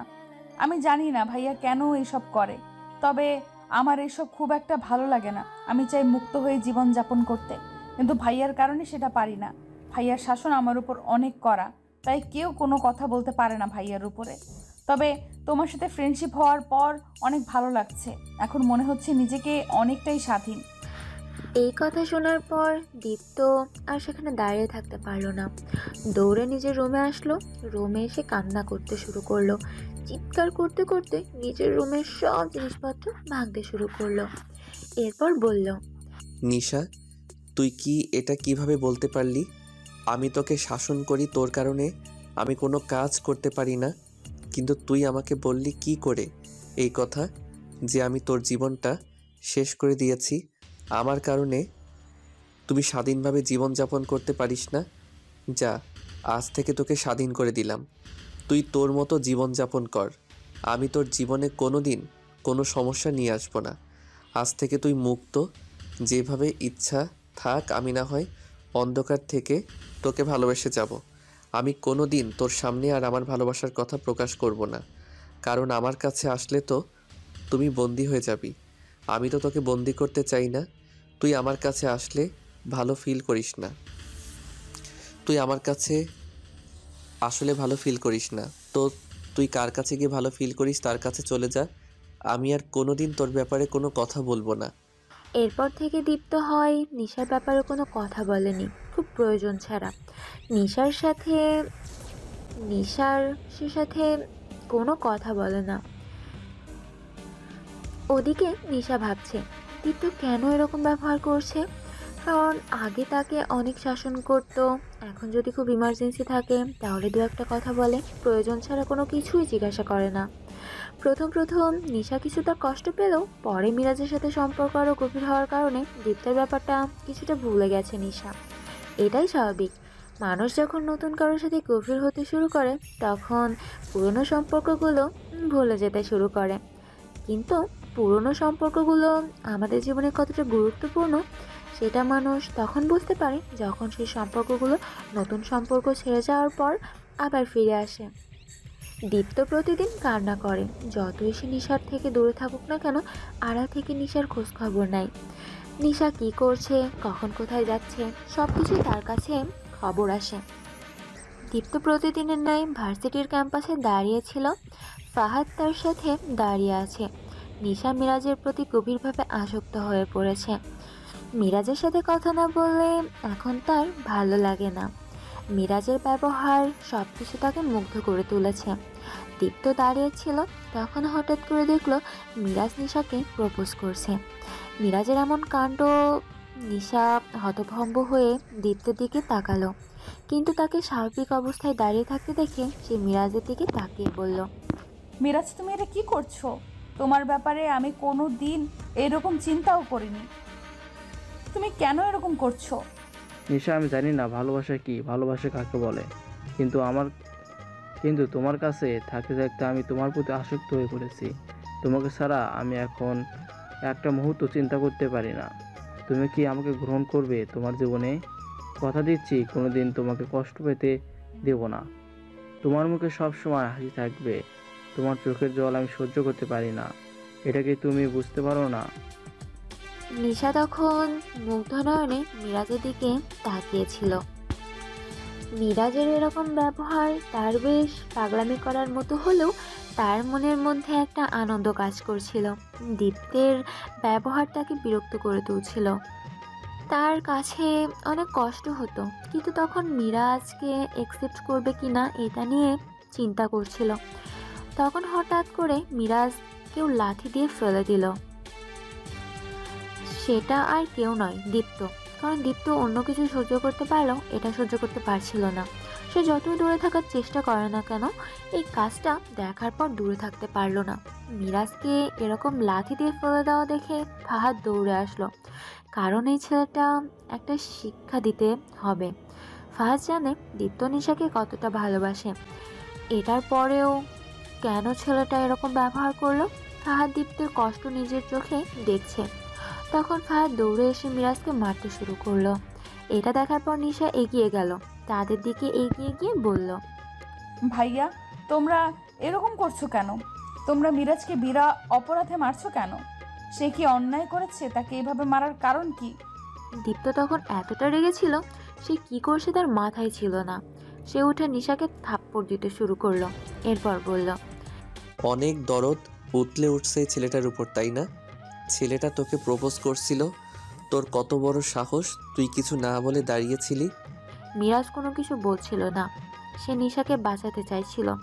তখন সে দীপ্তের সামনে এসে বলল, ভাই, আপনারা আমাকে মেরে ফেলুন, তবুও নিশাকে কিছু বলবেন না। সে কোনো অন্যায় করেনি। আমি তাকে প্রপোজ করেছিলাম, কিন্তু সেটা ঠিক হয়নি। আপনারা প্লিজ তাকে মারবেন না। আমাকে মারেন, কোনো সমস্যা নেই। আমি অন্যায় করেছি। এই শালা, তুই চুপ করে থাকবি? তোর সাহস কি করে হয় এটা করার? তোকে আমি খুন করে ফেলবো। যতদিন না পর্যন্ত তোকে মারতে পারছি, ততদিন পর্যন্ত আমার কোনো শান্তি নেই। আমাকে মেরে ফেলুন ভাই, কিন্তু নিশাকে কিছু করবেন না। সে কোনো ভুল কাজ করেনি। আপনি ওকে কষ্ট দিবেন না, এটা আমি সহ্য করতে পারবো না। আমি ওকে সত্যিই অনেক বেশি ভালোবাসি। এই কথা শুনে দীপ্তের রাগ আরও অনেক বেড়ে গেল। সে থাপ্পড় মেরে মিরাজকে দূরে ফেলে দিল। এটা দেখার পর নিশা অনেক বেশি কষ্ট পেল, কারণ দীপ্ত এত খারাপ সে কোনোদিনও ভাবতে পারেনি। সে দীপ্তকে অনেক ভালো ভাবত, কিন্তু দীপ্তের প্রতি এখন আর তার কোনো অনুভূতি কাজ করছে না। দীপ্তকে সে ঘৃণা করতে শুরু করেছে, কারণ এত ভালো একটা ছেলে যে আঘাত সহ্য করার পরেও তার কথা চিন্তা করেছে, এরকম ছেলেকে ভালোবাসতেই হবে। তখন নিশা দীপ্তের গালে ঠাস করে একটা থাপ্পড় বসিয়ে দিল। দীপ্ত কিছুক্ষণের জন্য একটা ঘোরের মধ্যে চলে গেল। কি করবে কিছুই বুঝতে পারছিল না। সে চুপচাপ দাঁড়িয়েছিল। তখন নিশা কান্না করতে করতে চিৎকার দিয়ে তাকে বলল, তুমি কি মনে করো নিজেকে তোমাকে একটু সম্মান করি বলে তুমি যা ইচ্ছা তাই করবে? তুমি আমার পার্সোনাল লাইফে কেন কথা বলতেছো? আমি কাকে ভালোবাসবো কাকে না বাসবো সেটা একান্ত আমার ব্যক্তিগত বিষয়। তোমার বাসায় থাকি বলে তুমি যা ইচ্ছে তা করবে। আর ভুলে যেও না, এই বাসাটা তোমার একার না। আমি আমার আব্বুর বাসায় থাকি, তাই তুমি ভুলেও আমার জীবনে আর কোনোদিনও কথা বলতে আসবে না। তোমাকে আমি নিজের বড় ভাই ভাবতাম, অনেক ভালো একজন মানুষ মনে করতাম, যে আমাকে সব বিপদ আপদে সহযোগিতা করে, কিন্তু তোমাকে আমি ঘৃণা করি। আজকের পর থেকে তুমি আমার জীবনে আর কোনো কথা বলবে না। আর আমি মিরাজকে ভালোবাসি। তোমার মতো জঘন্য মানুষের কাছ থেকে ওকে কিভাবে বাঁচাতে হয় সেটা আমি ভালো করেই জানি। চলো মিরাজ। বলে নিশা এগিয়ে গিয়ে মিরাজকে তুলে জড়িয়ে ধরল। এরপর বলল, আমিও তোমাকে ভালোবাসি মিরাজ। তোমার মতো এত ভালো একটা ছেলেকে আমি এতদিন পাত্তা দেইনি, এটা আমারই ভুল ছিল। আমি তোমাকে ভালোবাসি। ওই জঘন্য লোকটা তোমার কোনো ক্ষতি করতে পারবে না। আজকের পর থেকে তার সাথে আমার আর কোনো সম্পর্ক নেই। না নিশা, তুমি এরকম করবে না। ভাইয়া তোমায় ভালো চাই। তোমার জন্য তিনি এরকম ব্যবহার করেছেন। আমার আঘাতে এগুলো সামান্য সেরে যাবে, কিন্তু তুমি এরকম ব্যবহার করো না। উনি তোমাকে এতদিন আগলে রেখেছে। মিরাজ, তুমি এখনো এই লোকটার কথা চিন্তা করছো? এই লোকটা তোমার মতো নয়। এই লোকটা তোমার ক্ষতি করতে চায়। তুমি বুঝতে পারছো না। তোমার মতো ভালো যদি সবাই হতো, সবাই যদি সহজ সরল হতো, তাহলে পৃথিবীটা অনেক সুন্দর হতো। তুমি যেরকম সব কিছু মনে করো, পৃথিবীটা আসলে ততটাও সহজ নয়। সবাই তোমার মতো না। অনেকে আছে যারা এই পৃথিবীটাকে নোংরা করছে। তুমি আমার সাথে চলো, আমি তোমাকে ফার্মেসিতে নিয়ে যাব। বলে নিশা মিরাজকে নিয়ে যেতে শুরু করলো। ফাহাদ এগিয়ে যেতে চাইলে দীপ্ত তার হাত টেনে ধরে বলল, না ফাহাদ, অনেক হয়েছে। আমি বুঝতে পেরে গেছি আমি নিশার জীবনের একটা ভয়ঙ্কর স্বপ্ন। সে এটাকে কাটিয়ে উঠতে চাইছে। আমি চাই না তার সুন্দর স্বপ্নকে ধ্বংস করে দিতে। সে যদি অন্য কাউকে নিয়ে খুশি হতে পারে, তাহলে আমি কেন বাধা দিব তাকে? দীপ্তের এমন কথা শুনে ফাহাদ চুপ করে গেল। সে বুঝতে পারছে দীপ্তের কষ্টের ব্যাপারটা। নিশা তখন মিরাজকে হসপিটালে নিয়ে গেল চিকিৎসা করানোর জন্য। চিকিৎসা করানোর পর বলল, মিরাজ, আমি ওখানে থাকতে পারবো না। আমি এসব সহ্য করতে পারছি না। আমি চাই না ওনার মুখোমুখি আর হতে। তাই বলছি, তুমি তো আমাকে ভালোবাসো। তুমি আমাকে বিয়ে করবে মিরাজ? হ্যাঁ নিশা, আমি তোমাকে বিয়ে করার জন্য ভালোবাসি। তুমি আমাকে বিশ্বাস করতে পারো, কোনোদিন তোমাকে কষ্ট দেব না। আমি তোমাকে সত্যি অনেক বেশি ভালোবাসি। তাহলে আমি আজকে গিয়ে আমার বড় আব্বুর পরিবারের সাথে কথা বলবো। তারা রাজি না হলে আমরা দুজন পালিয়ে বিয়ে করব। এরপরও আমি ওই বাড়িতে থাকতে পারবো না। আচ্ছা ঠিক আছে, কিন্তু তুমি পাগলামি করবে না। যদি পাগলামি করো তাহলে তোমার ক্ষতি হয়ে যেতে পারে। তাই তুমি যেটা করবে ভেবেচিন্তে করবে। আমি চাই না তুমি কোনো ভুল সিদ্ধান্ত নাও। নিশা তখন বাসায় ফিরে আসলো। বাসায় ফিরে আসার পর কান্না করে সবকিছু খুলে বলল। দীপ্তের বাবা মা দুজনের বাসায় ছিলেন। তারা কি বলবে কিছু বুঝতে পারলেন না। তারা দীপ্তের সাথে নিশার বিয়ে ঠিক করেছিলেন, কিন্তু নিশা অন্য একটা ছেলেকে ভালোবাসে কিভাবে এটা তারা মেনে নিতে পারতেছিল না। কিন্তু নিশার স্বাধীনতা আছে। তারা কোনোদিন নিশাকে জোর করেনি, কোনো কিছু করতে বলেনি। তাই তারা বলল, দেখ নিশার মা, আমরা সারা জীবন তুই যা চাইছিস তাই দিয়েছি। কোনোদিন আমরা তোর কোনো কাজে আপত্তি করিনি, কিন্তু তুই আর এবার চিন্তা করে দেখ, তুই যে সিদ্ধান্ত নিয়েছিস সেটার উপর অটল থাকবি নাকি তুই নতুন করে কোনো সিদ্ধান্ত নিবি? বড় আব্বু, বড় আম্মু, আমার বিয়ের বয়স হয়েছে। এখন আমার বিয়ে করা দরকার। আর কতদিন তোমাদের বাসায় থাকবো? তাই এখন আমার বিয়ে করা দরকার। আর আমি মিরাজকে ভালোবাসি। তোমরা মিরাজের সাথে আমার বিয়ের ব্যবস্থা করো, না হলে কিন্তু আমি আত্মহত্যা করব। আর তোমার ছেলেকে বলে দিবে যেন আমার সাথে কোনো খারাপ কথা বা কোনো কথা না বলতে আসে। বলে নিশা দৌড়ে তার রুমে চলে গেল। রুমে গিয়ে চিন্তা করতে শুরু করলো, সে যেটা করছে সেটা ঠিক করছে নাকি ভুল করছে। তবে তার মন বলছে সে ঠিক করছে, কারণ দীপ্ত মিরাজের সাথে অন্যায় করেছে। ওদিকে কিছুক্ষণ পর দীপ্ত বাসায় প্রবেশ করলো। বাসায় প্রবেশ করতেই তার মা বাবা এগিয়ে গিয়ে জিজ্ঞাসা করতে শুরু করলো, কিন্তু দীপ্ত চুপ করে আছে, কোনো জবাব দিচ্ছে না। যখন নিশার বিয়ের কথা শুনে তখন সে থেমে থাকতে পারলো না, চলে গেল নিশার রুমে, গিয়ে তার সামনে দাঁড়ালো। নিশার নিচের দিকে তাকিয়ে আছে। তখন দীপ্ত নিশার ঘাড়ে হাত দিয়ে বলল, আমি জানি নিশা, তুই আমার উপর অনেক রাগ করে আছিস। আমি ভুল করে ফেলেছি। তুই কোনো চিন্তা করবি না। তুই যাকে ভালোবাসিস তাকে তুই বিয়ে করবি। আমি তোর বিয়েতে কোনো আপত্তি করব না। আমি নিজে দাঁড়িয়ে থেকে তোদের বিয়ে দিব। তুই নিশ্চিন্তে থাকতে পারিস। নিশা তখন বেশ চমকে যায় দীপ্তর এরকম ব্যবহার দেখে। তার মতে তো দীপ্তের রাগ করার কথা ছিল, কিন্তু দীপ্ত এরকম ব্যবহার করছে কেন? তখন তার মন কেমন জানি করছিল। দীপ্ত তখন আবার বলে উঠল, তুই কালকে মিরাজের পরিবারকে বলবি আমাদের বাসায় আসতে। কালকে মিরাজের পরিবারের সাথে কথা বলে বিয়ের ব্যবস্থা করব। তুই এই ব্যাপারে নিশ্চিত থাকতে পারিস আমি তোকে কোনো দিন কোনো বিষয়ে কষ্ট দিতে চাইনি, আর সামনেও এরকম করার চেষ্টা করব না। আমি ভুলে গিয়েছিলাম আমার অধিকার নেই। যদি অধিকার থাকতো তাহলে তুই এরকম কথা বলতে পারতি না, কিন্তু আমার অধিকার নেই। আমি ভেবেছিলাম তুই আমাকে অধিকার দিয়েছিস, কিন্তু সেটা আমি ভুল ভেবেছিলাম। সরি ভাইয়া, আসলে সেই সময় আমিও ভুল করে ফেলেছিলাম তোমার সাথে এরকম ব্যবহার করে। কিন্তু তুমি মিরাজের সাথে যেটা করেছো সেটা অন্যায় করেছো। তুমি কেন এমনটা করলে? তুমি বিনা অপরাধে তাকে মেরেছো। মিরাজ ওরকম ছেলে না। মিরাজ ছেলে হিসেবে খুব ভালো, সব সময় মানুষদের সহযোগিতা করার চেষ্টা করে। তুমি তাকে মারছিলে, কিন্তু সে তোমার সাথে কত ভালো ব্যবহার করেছিল। এটা দেখে কি প্রমাণ হয়? এটা দেখে কি প্রমাণ হয় না সে কতটা ভালো? হ্যাঁ, বুঝতে পেরেছি মিরাজের সাথে ভুল করেছি। কালকে মিরাজের কাছে ক্ষমা চেয়ে নেব। মিরাজের পরিবারকে জানিয়ে দেই কালকে দেখা করার জন্য। দীপ্ত এতক্ষণ কেন জানি মনের ভিতরে একটা চিন্তা নিয়ে ঘুরছিল। এখন তার সব চিন্তা ভাবনা দূর হয়ে গেছে। সে হাউমাউ করে কান্না করতে শুরু করেছে। একটু পর তার ছোট বোন নীলা সেখানে এলো। এসে দীপ্তকে জড়িয়ে ধরে কান্না করতে করতে বলল, ভাইয়া, তুমি কান্না করো না। তোমার কান্না আমি সহ্য করতে পারি না। তুমি কি নিশা আপুকে বলেছিলে তুমি তাকে ভালোবাসো? চুপ নীলা, এটার কোনোদিন বলবি না। সে এখন অন্যকে নিয়ে সুখী হতে চায়। আমরা কেন তাকে বাধা দিব? তার অধিকার আছে, সে স্বাধীনভাবে জীবনযাপন করতে পারে।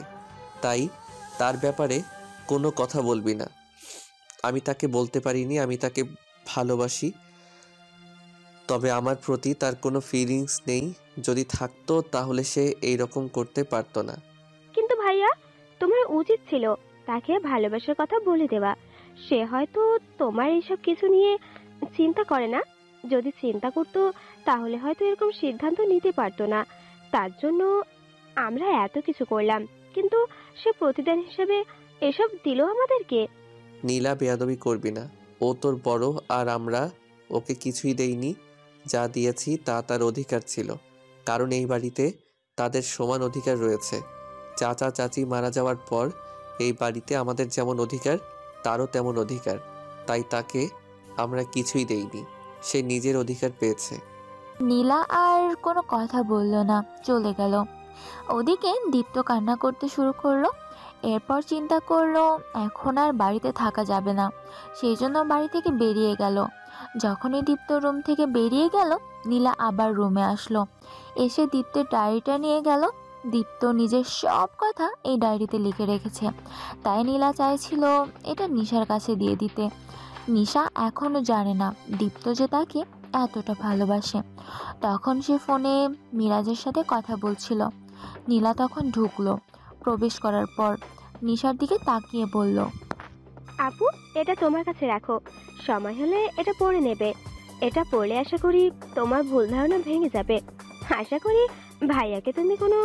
আচ্ছা ঠিক আছে, এখানে রেখে যা। আমি একটু গুরুত্বপূর্ণ কথা বলছি ফোনে, এটা পরে পড়ে নিব। নীলা মন খারাপ করে রুম থেকে বের হয়ে গেল, কারণ নিশা এতটাই ব্যস্ত হয়ে গেছে এখন তার সাথে কথা বলতেই চাইছে না। তাই নীলা মন খারাপ করে নিচে চলে গেল। তার মায়ের সাথে কথা বলল। তখন তার মা তাকে সান্ত্বনা দিয়ে বলল,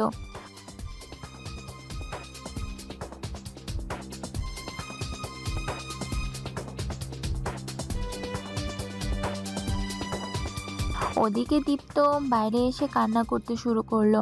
তার কিছুই ভালো লাগছিল না, কোনো কিছুতে মন বসাতে পারছিল না। এরকম অবস্থা দেখে ফাহাদ অনেক বেশি চিন্তিত ছিল। পরের দিন মিরাজ তার বাবা মাকে নিয়ে আসলে দীপ্তের বাসায় নিচে বিয়ের ব্যাপারে কথা বলতে। এমন দিন দীপ্তকে দেখতে হবে এটা সে কল্পনাও করতে পারেনি। তার কাছে বিষয়টা অসহ্যকর মনে হলেও নিশার কারণে সেটা মেনে নিল। কারণ সে যদি মিরাজকে নিয়ে খুশি হতে পারে তাহলে দীপ্ত সেখানে বাধা দিবে কেন? সব ভালোবাসার মানুষই চায় তার প্রিয় মানুষটা যেন আনন্দে বা সুখে থাকে, তাহলে সে কেন বাধা দিবে? মিরাজের মা বাবার সাথে কথা বলে বিয়ের 1 মাস পর ঠিক করার কথা বলা হলেও নিশা এবং মিরাজ সেটা মানতে নারাজ ছিল। তারা চাইছিল 3 দিনের ভিতরে বিয়েটা করতে। দীপ্ত তখন মনে মনে বলল, নিশা, আমি কি এতটাই বাজে? আমি কি তোর সাথে এতটাই খারাপ ব্যবহার করেছি যার কারণে তুই এত তাড়াতাড়ি চলে যেতে চাইছিস? যাক, ভালোই হলো। তোর সামনে আমি আমার কষ্টগুলো প্রকাশ করতে পারবো না। তুই চলে গেলে হয়তো তোকে একটু হলেও ভুলে থাকতে পারবো, কিন্তু কতটা থাকতে পারবো সেটা জানি না। তুই যে আমার প্রতিটা নিঃশ্বাসে থাকিস। রাজ আর নিশার জোড়াজড়িতে তাদের রাজি হতে হলো। 3 দিন পরেই তাদের বিয়ে ঠিক করা হলো। কিন্তু দীপ্তের বাবা সিদ্ধান্ত নিলেন নিশার বিয়ে 3 দিনের ভিতরেই ভালো করে দিবেন। কারণ নিজের একমাত্র ভাইয়ের মেয়ে যতই তাদের সাথে খারাপ ব্যবহার বা কষ্ট দিয়ে থাকুক না কেন, সব কিছুর পরে তার এই বাড়িতে একটা অধিকার আছে। সে অধিকারটা তাকে দিতে হবে, না হলে তার মৃত ভাইয়ের প্রতি অন্যায় করা হবে। দীপ্ত তখন তার মায়ের কাছে আসলে তার মা ভীষণ কান্না করছিলেন। দীপ্ত তার মাকে সান্ত্বনা দিয়ে বলল, আম্মু, তুমি আমাকে নিয়ে একটু চিন্তা করো না। তুমি কি ভাবছো আমি ওর কষ্টে আত্মহত্যা করব? এতটা বোকা ছেলে আমি না। আমি হয়তো তাকে ভালোবেসে সারা জীবন কান্না করব, কিন্তু এরকম কোনো ভুল কাজ করবে না যাতে তোমরা কষ্ট পাও। নিশ্চয়ই আমি তার প্রতি গভীরভাবে আসক্ত, কিন্তু এতটাও আসক্ত হইনি যে তোমাদের ছেড়ে তাকে নিয়ে চিন্তা করতে করতে জীবন ধ্বংস করে দেব। তোমরা নিশ্চিন্তে থাকতে পারো আমার ব্যাপারে। আমি ওর বিয়ের সব ব্যবস্থা করব। সে যদি খুশি হয় তাহলে আমার এতে কোনো আপত্তি নেই। দীপ্তের মা তখন তাকে জড়িয়ে ধরে কান্না করে দিলেন। নিজের ছেলের এরকম ধৈর্যশীলতার পরিচয় তিনি এই প্রথম পেয়েছেন। তিনি বলতেন দীপ্ত ধৈর্য ধরতে পারে না, সব কিছুতে বাড়াবাড়ি করে। কিন্তু আজ তিনি দীপ্তের ধৈর্যের পরিমাণ দেখে ফেললেন।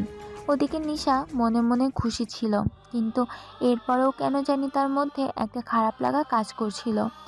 দেখতে দেখতে নিশার বিয়ের আগের দিন চলে আসলো। কালকে নিশার বিয়ে, আজকে তাদের গায়ে হলুদের ব্যবস্থা করা হয়েছে মিরাজের বাড়িতে। এতে অবশ্য নিশা নিজের ইচ্ছায় রাজি হয়েছে, কারণ দীপ্তের বাবা অনেক জোরাজুরি করছিলেন যার যার বাড়িতে গায়ে হলুদ করার জন্য। কিন্তু মিরাজের বাবা চাইছিলেন তার নিজের বাড়িতে ছেলে মেয়ে দুজনের গায়ে হলুদ করতে।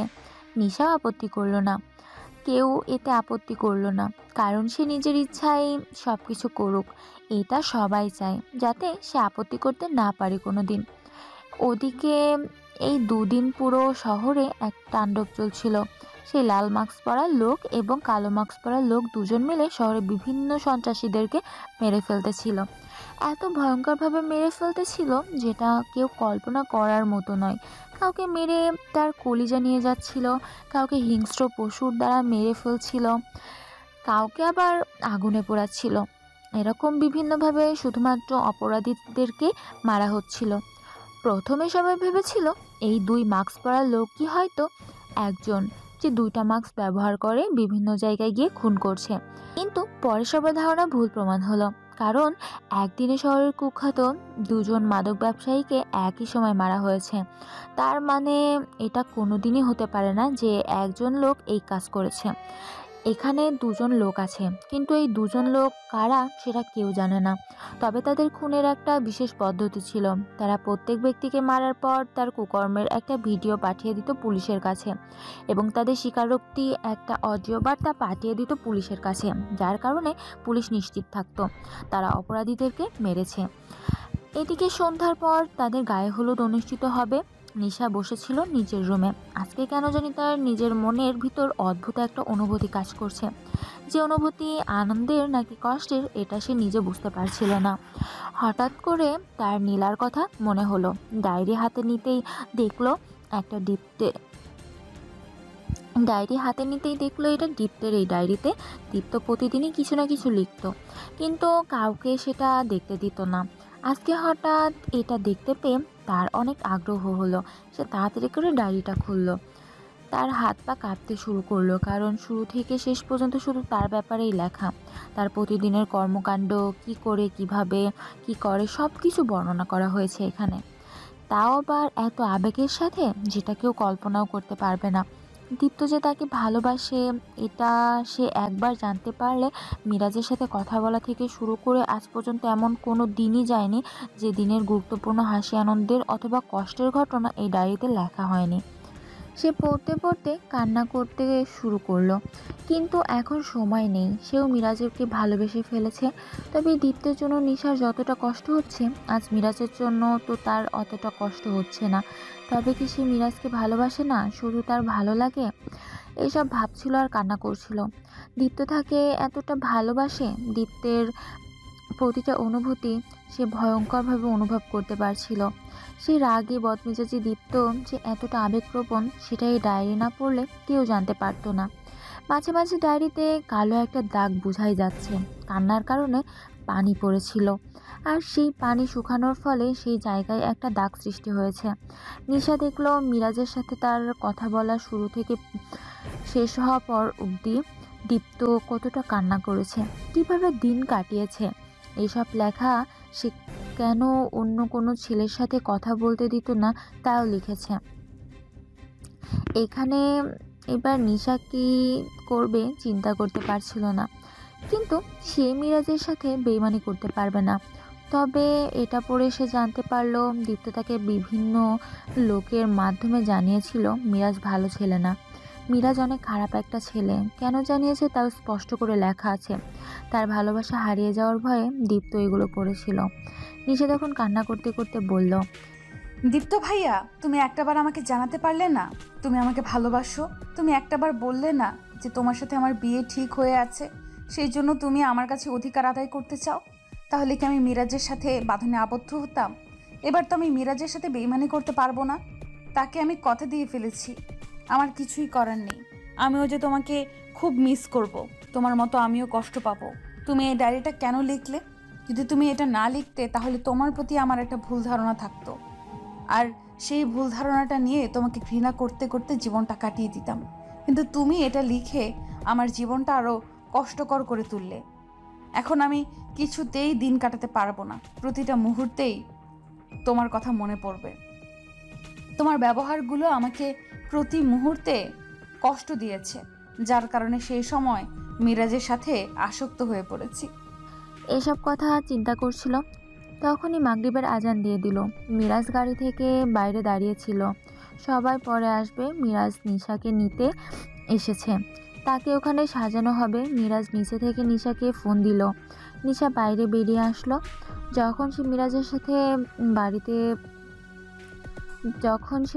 সাথে বাড়িতে বলেছিল, তখন দীপ্তের রুমের দিকে তাকালো। দীপ্ত তখন বারান্দায় দাঁড়িয়ে আছে, অদ্ভুতভাবে তাদের দিকে তাকিয়ে আছে। নিশার বুকটা এখন ফেটে যাচ্ছে। দীপ্ত কেমন করে জানি তাকাচ্ছিল। এই তাকানোটা দীপ্তের চোখে সে কোনোদিন দেখতে পায়নি। দীপ্তের চোখে সবসময় হয়তো রাগ অথবা আনন্দ প্রকাশ করত, কিন্তু আজ কেন আবেগ প্রকাশ করছে এটাই সে বুঝতে পারছে না। মিরাজ তখন তাকে তাড়া দিয়ে গাড়িতে উঠে বসলো। ওদিকে দীপ্ত কয়েকটা ঘুমের ওষুধ একত্র করে নিল। যখনই সে ওষুধ খেতে যাবে তখনই ফাহাদের ফোন আসলো। সে ফোনটা রিসিভ করতেই ফাহাদ চিৎকার করে বলল, দোস্ত, তুই নিশাকে ভুলেও বাড়ি থেকে বের হতে দিবি না। আর যদি নিশা বাড়ি থেকে বের হয় তাহলে তার জীবনে ঝুঁকি আছে। কি বলছিস দোস্ত? নিশা তো এইমাত্র মিরাজের সাথে বেরিয়ে গেল, তার জীবনের ঝুঁকি হবে কেন? সে তার গায়ে হলুদের জন্য গিয়েছে, আমরাও একটু পর তার গায়ে হলুদে যাব। দোস্ত, সর্বনাশ হয়ে গিয়েছে। তুই সাগরকে চিনিস তো? হ্যাঁ, সাগরকে চিনব না কেন? সে নীলের ভাই। কি হয়েছে? সর্বনাশ হয়ে গিয়েছে। আমরা সাগরের কোনোদিন দেখিনি, সেই জন্য নীল এটাকে কাজে লাগিয়েছে। তার ভাইকে দিয়ে নিশাকে ফাঁসিয়েছে। এখন তারা নিশাকে তুলে নিয়ে যাওয়ার জন্য আসছে এখানে। নিশার শ্বশুরবাড়ি যেটা বলা হয়েছিল সেখানে গায়ে হলুদের অনুষ্ঠান হওয়ার কথা, সেখানে আমরা গিয়েছিলাম, কিন্তু সেখানে কোনো লোকও নেই। এটা একটা প্যালেস, এটা বিভিন্ন অনুষ্ঠানে ভাড়া দেওয়া হয়, তারা এটাকে ব্যবহার করেছে। এখন তোকে আমি সাগরের একটা ফটো দিচ্ছি। সাগর ইন্ডিয়াতে থাকতো, নীল সেখান থেকে যত মেয়ে পাচার করতো ইন্ডিয়াতে সেগুলো সাগর রিসিভ করতো, এরপর তাদের কাস্টমারের কাছে পৌঁছে দিত। সাগর যখন দেখলো ওই দেশ থেকে কোনো কিছু করা যাচ্ছে না, তখন নীলের কথা মতনই সে নিশার সাথে নাটকটা সাজায়। দোস্ত, এসব কি করে জানলি? আর এত বড় একটা ভুল কাজ আমরা কি করে করলাম? আমাদের চোখের সামনে এত বড় একটা নাটক করে ফেললো, কিন্তু আমরা কিছুই করতে পারলাম না। তুই আগে নিশাকে বাঁচানোর চেষ্টা কর, তোর বাড়িতে সবাইকে কি বিষয়টা জানিয়ে দে। আর এক কাজ করবি, আজকেই আমাদের শেষ দিন, তাই আজকে আমাদের যে করে হোক সফল হতে হবে। আচ্ছা ঠিক আছে, তাহলে তুই কমিশনার সাহেবকে জানিয়ে দে, আর আমার লোকের কাছ থেকে ইনফরমেশন নিয়ে নে তারা কোথায় আটকে রেখেছে নিশাকে। ওকে, কোনো চিন্তা করবি না, আমি এখনই ব্যবস্থা করতেছি। তুই এই ব্যাপারে নিশ্চিন্ত থাকতে পারিস। আমি এখনই পুলিশ কমিশনারকে এই বিষয়টা জানিয়ে দিচ্ছি। আর তুই রেডি হয়ে নে, আজকে আমাদের জীবন মরণের লড়াই। ফাহাদ ফোন রেখে রেডি হয়ে নিল। আজ তার জীবনে কি ঘটতে চলেছে এটা সে নিজেও জানে না, তবে বন্ধুর কারণে এটা করতেই হবে। কারণ দীপ্ত তাকে যতটুকু সহযোগিতা করেছে ততটুকু সহযোগিতা হয়তো কেউ করেনি তাকে। সেই জন্য বন্ধুর জন্য জীবন দেওয়াটাও তার কাছে ভাগ্যের ব্যাপার। দীপ্ত রেডি হয়ে নিল, তার বাবা মাকে সব কিছু জানিয়ে দিল এবং সময় মতো তাদের উপস্থিত হওয়ার কথা বলল। তার বাড়ির সবাই দীপ্তকে যেতে বারণ করছিল, তারা বলেছিল পুলিশ নিয়ে যাওয়ার কথা, কিন্তু দীপ্ত অপেক্ষা করতে পারবে না। কারণ যে কারণেই হোক নিশাকে বাঁচাতে হবে। নিশাকে তারা এত বড় একটা প্লেনে ফাঁসিয়ে দিয়েছে, তার সাথে শত্রুতার কারণে নিশা ফেঁসে গেছে। এটা সে মেনে নিতে পারছিল না।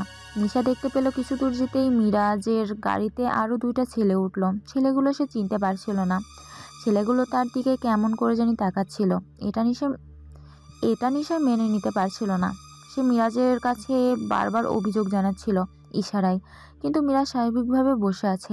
একটু পর তাকে নিয়ে আসা হলো একটা পুরনো বাড়ির সামনে, কিন্তু এটা তো বিয়ে বাড়ি বলে মনে হচ্ছে না। তখন নিশা মিরাজকে প্রশ্ন করলো, কি ব্যাপার মিরাজ, এটা তো তোমার বাড়ি মনে হচ্ছে না, তুমি আমাকে এখানে কোথায় নিয়ে এসেছো? এখানেই তোমরা আসল বিয়ে বাড়ি। তোমাকে এখানে আমি বিয়ে করব, তবে এভাবে না, ভয়ঙ্করভাবে। হা হা হা হা। মিরাজের হাসি দেখে নিশার হাত পা কাঁপতে শুরু করলো।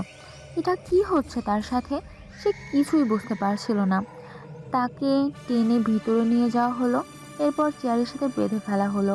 তার কাছে কেমন জানি মনে হচ্ছিল সব কিছু। সে কান্না করতে শুরু করলো। একটু পর দেখলো সেখানে নীল এবং মিরাজের বাবা মা বলে পরিচয় দিয়েছিল, যারা তারা চলে এসেছে। সে কান্না করতে শুরু করলো। একটু পর দেখলো সেখানে নীল এবং মিরাজের বাবা মা বলে পরিচয় দিয়েছিল, যারা তারা এসেছে। তখন নীল এসে মিরাজের সামনে দাঁড়াতেই নিশা কান্না করে বলল, নীল ভাইয়া প্লিজ আমাকে বাঁচান। মিরাজ আমার সাথে অভিনয় করেছে, আমাকে বিয়ে করার নাম করে এখানে ধরে নিয়ে এসেছে। তখন নীলও তাদের সাথে হাসতে শুরু করলো আর চিৎকার করছে। নিশা কি করবে কিছুই বুঝতে পারছিল না। তখন সে কান্না করতে করতে সে লোকটার দিকে তাকিয়ে বলল, আঙ্কেল আন্টি প্লিজ আমাকে বাঁচান, আপনার ছেলে এসব কি করছে? আমাকে কেন এখানে ধরে নিয়ে আসা হলো? আর আপনার দাঁড়িয়ে কি দেখছেন? আমার সাথে এত বড় একটা অন্যায় করা হচ্ছে, কিন্তু আপনারা কিছুই বলতে পারছেন না। ওরা কি বলবে? ওরা শুধু আমার টাকায় সাজানো সামান্য একজন অভিনেতা। তোকে আমি সব কিছু বলতেছি। তুই যে মিরাজের সাথে সম্পর্ক করেছিস, সে হচ্ছে আমার ভাই সাগর। তোর সাথে অভিনয় করছিল এতদিন। আমি দীপ্তের কাছ থেকে প্রতিশোধ নেওয়ার জন্যই তাকে এই নাটক করতে বলেছিলাম। দীপ্তের কাছ থেকে আমি কোনো মতে ক্ষমতা দখল করতে পারছিলাম না। ভার্সিটির ভিপি আমার হওয়ার কথা ছিল, কিন্তু দীপ্তের কারণে কোনো মতেই হতে পারছি না। সেই জন্য দীপ্তের সবচেয়ে দুর্বল জায়গা খুঁজে বের করেছি। দীপ্ত আমার সবচেয়ে প্রাণের বন্ধু ছিল। স্কুল লাইফে আমাকে ছাড়া কিছুই বুঝতে পারতো না, কিন্তু কলেজ লাইফে যখন ঢোকে তোকে দেখতে পেলাম, তখন আমি দীপ্তকে বলেছিলাম আমার সাথে মিলে দুজনে মিলে তোকে রেপ করার কথা, কিন্তু দীপ্ত কিছুতেই রাজি হয়নি। সেদিন থেকে আমার সাথে বন্ধুত্ব নষ্ট করে দিয়েছে এবং এরপর থেকে নিজে একা সব কিছু করতে শুরু করেছে। আর আমি গড়ে তুলেছি আমার এই সাম্রাজ্য, আমার পাপের সাম্রাজ্য। এখন তোকে আমি শেষ করে দিব। দীপ্ত একটু পরেই চলে আসবে, আমি ওকে কল দিচ্ছি, ওয়েট কর। আমরা এমনভাবে নাটকটা সাজিয়েছি যাতে কেউ কিচ্ছু বুঝতে না পারে। দীপ্তের জীবনে এই একটাই দুর্বলতা, সেটা হচ্ছিস তুই, আর আমি সেটাকে কাজে লাগিয়েছি। হা হা হা। নিশা কথাগুলো শোনার পর কান্নায় ভেঙে পড়ল। কারণ দীপ্ত তাকে এতটা ভালোবাসতো যে তার দুর্বলতার সবচেয়ে ভয়ঙ্কর জায়গাটা ছিল নিশা। নিশা এবার কি করবে সে মিরাজের দিকে তাকিয়েছিল। মিরাজ তার ভাইয়ের সাথে হাসতে হাসতে গড়াগড়ি খাচ্ছিল। নিশার মনে নিজের প্রতি ঘৃণা জন্মে যায়, কারণ সে দীপ্তের সাথে খারাপ ব্যবহার করেছে এই ছেলেটার কারণে। ছেলেটা তার সাথে অভিনয় করলো, কিন্তু সে কিছুই বুঝতে পারল না। সে নিজের জীবন আর রাখতে চাইছিল না। সে এবার বুঝতে পেরেছে নীলের সাথে কথা বললে কেন দীপ্ত রেগে যেত। আজ যেন দীপ্তের প্রতিটা চেহারা তার সামনে ভেসে উঠছে। কিন্তু এই মানুষটার সাথে সে বেইমানি করেছে আর একটা ছেলেকে বিয়ে করার জন্য। তার বাবা মায়ের জায়গা পূরণ করা বড় আম্মু আব্বুর সাথে সে বেইমানি করেছে, তাদের কথার অবাধ্য হয়েছে। এসব মনে পড়তেই নিশার মরে যেতে ইচ্ছা করছিল। কিন্তু কেন জানি তার মন হঠাৎ ডাক দিল সে যখনই মরেই যাবে তাহলে দীপ্তের জন্য একটু হলেও উপকার করে যাবে। সেই জন্য সে নীলের দিকে তাকিয়ে কান্না করে বলল, নীল ভাইয়া প্লিজ আমাকে মেরে ফেলো, আমার কোনো দুঃখ নেই, কিন্তু প্লিজ তুমি দীপ্ত ভাইয়ার কিচ্ছু করবে না। তুমি তো আমাকে মারতে নিয়ে এসেছো, আমাকে মেরে ফেলো, কিন্তু দীপ্ত ভাইয়াকে এখানে মেরো না। দীপ্তের জন্য এখন ভালোবাসা উতলে পড়ছে, তাই না? কিন্তু তুই শুনে রাখ, তোর সাথে আমাদের কোনো শত্রুতা নেই। তুই তো আমাদের প্ল্যানের একটা গুটি ছিলি মাত্র, কিন্তু দীপ্তকে ব্যবহার করার এর চেয়ে ভালো উপায় ছিল না। তোকে আমরা বন্দি করে দীপ্তকে ব্ল্যাকমেইল করব, সেজন্যই এখানে তোকে ধরে নিয়ে এসেছি। নিশা তখন কান্না করতে শুরু করলো, আর তার হাতে কোনো উপায় নেই। তার কারণ সে নিজেই নিজের ক্ষতি করলো, সাথে দীপ্তের জীবনটা ধ্বংস করে দিল। এদিকে পুলিশ অফিসাররা বেরিয়ে পড়েছে, জায়গার লোকেশন কেউ একজন জানিয়ে দিয়েছে তাদেরকে, তারা সেখানে আসতে শুরু করেছিল। এদিকে মিরাজ তখন তার ভাইকে বলল, ভাইয়া আমি এতদিন তো অভিনয় করলাম, এই মেয়েটাকে যদি একবার ইউজ করতে না পারি তাহলে কিভাবে হবে বলো? আমার জীবনে আমি অনেক মেয়েদের সাথে বেড শেয়ার করেছি, কিন্তু এই মেয়ের মতো কাউকে দেখিনি, তাই ওকে আমি একটু ইউজ করতে চাই, তুমি আমাকে পারমিশন দাও। ঠিক আছে ভাই, তুই আমার ভাই, তুই একটা জিনিস চেয়েছিস আর আমি সেটা দেবো না? এই তোরা ব্যবস্থা কর আমার ভাইয়ের জন্য, আজকে বিয়ে ছাড়া বাসর হবে। রাফি, আমি তোকে বলেছিলাম না সব কিছু ঠিকঠাক করে দেখতে? তাহলে এরা কোথা থেকে আসলো, আর এরা আমাদের সাথে কেন শত্রুতা করছে? আজকে কাউকে বের হতে দিবি না, ওদের দুজনকে আজকে আমি শেষ করে ফেলবো। এরা কারা দেখতে চাই আমিও। দোস্ত চিন্তা করিস না, এটা আমাদের হাত থেকে বাঁচতে পারবে না। যাই হোক না কেন, আমরা এত মানুষ থাকতে, এত ভালো অস্ত্র থাকতে তারা আমাদেরকে মেরে ফেলবে, এটা হতেই পারে না। ওদেরকে আমরা শেষ করে দিব, তুই নিশ্চিন্তে থাকতে পারিস। কিন্তু নীলের লোকেরা এদিক সেদিক গুলি করছিল। আসলে দুজনকে এখনো দেখাই যায়নি। হঠাৎ করে আলো জ্বলে উঠল। নীল চারিদিকে তাকিয়ে দেখে তার যত লোকজন ছিল সবাই মাটিতে পড়ে আছে। সবার গলার মধ্যে বিষাক্ত কিছু একটা ঢুকিয়ে দেওয়া হয়েছে। যখন সেই লোক দুইটার হাতের দিকে তাকালো তখন দেখতে পেল দুইটা পেন তাদের হাতে। নীল তখন বুঝতে পারলো এই কলমের আগায় বিষ লাগানো আছে। যখনই এটা প্রবেশ করানো হচ্ছে সঙ্গে সঙ্গে তারা মারা যাচ্ছে। নীল তখন বন্দুক বের করে তাদের দিকে তাকিয়ে বলল, এই তোরা কেন আমার সাথে শত্রুতা করছিস? আজকে তোরা বাঁচতে পারবি না। তোরা যতটাই ভয়ঙ্কর হোস না কেন আমার থেকে ভয়ঙ্কর হতে পারবি না। আজকে তোদেরকে আমি শেষ করে দিব। তখন সেই দুজন মুখ থেকে মাস্ক খুলে ফেললো। সবাই অবাক হয়ে গেল, কারণ একজন ছিল ফাহাদ, অন্যজন ছিল দীপ্ত। কালো মাস্ক পরা ছেলেটা ছিল দীপ্ত। ফাহাদও অবাক হয়ে দীপ্তকে জিজ্ঞাসা করলো, দোস্ত তুই এখানে? তোকে একটা কথা বলতে একটু দেরি করে ফেলেছি দোস্ত। তোকে আমি কাজ করার কথা বলে আমি নিজেও কাজে লেগে পড়েছিলাম, আর এতদিন থেকে তোর কাছ থেকে আত্মগোপন করে রেখেছিলাম যাতে পৃথিবীর কেউ জানতে না পারে বিষয়টা। তুই যে ব্যাপারটা নিয়ে চিন্তিত ছিলি, কে এই কালো মাস্ক পরা লোকগুলো কে মারছে, তাহলে শুনে রাখ, আমি তাদেরকে মারছিলাম। আর তোকে আমি কয়েকজনের নাম বলে দিতাম যাতে তুই আমাকে সন্দেহ না করিস এবং তুই তাদেরকে গিয়ে মারতি।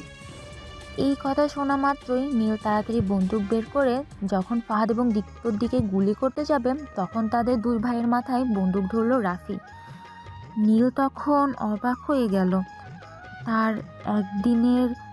তার এই দিনের বন্ধুত্ব, এত বিশ্বস্ত একজন মানুষ কিভাবে তার সাথে বেমানি করতে পারে। রাফি দুই হাতে দুইটা বন্দুক দুই ভাইয়ের দিকে তাক করে আছে। তখন নীল জিজ্ঞাসা করলো, রাফি, তুই এটা কিভাবে করতে পারলি? তুই আমাদের এতদিনের বন্ধুত্ব, তুই আমার সাথে বেইমানি করবি? এটা আমি কোনোদিনও ভাবতেও পারিনি।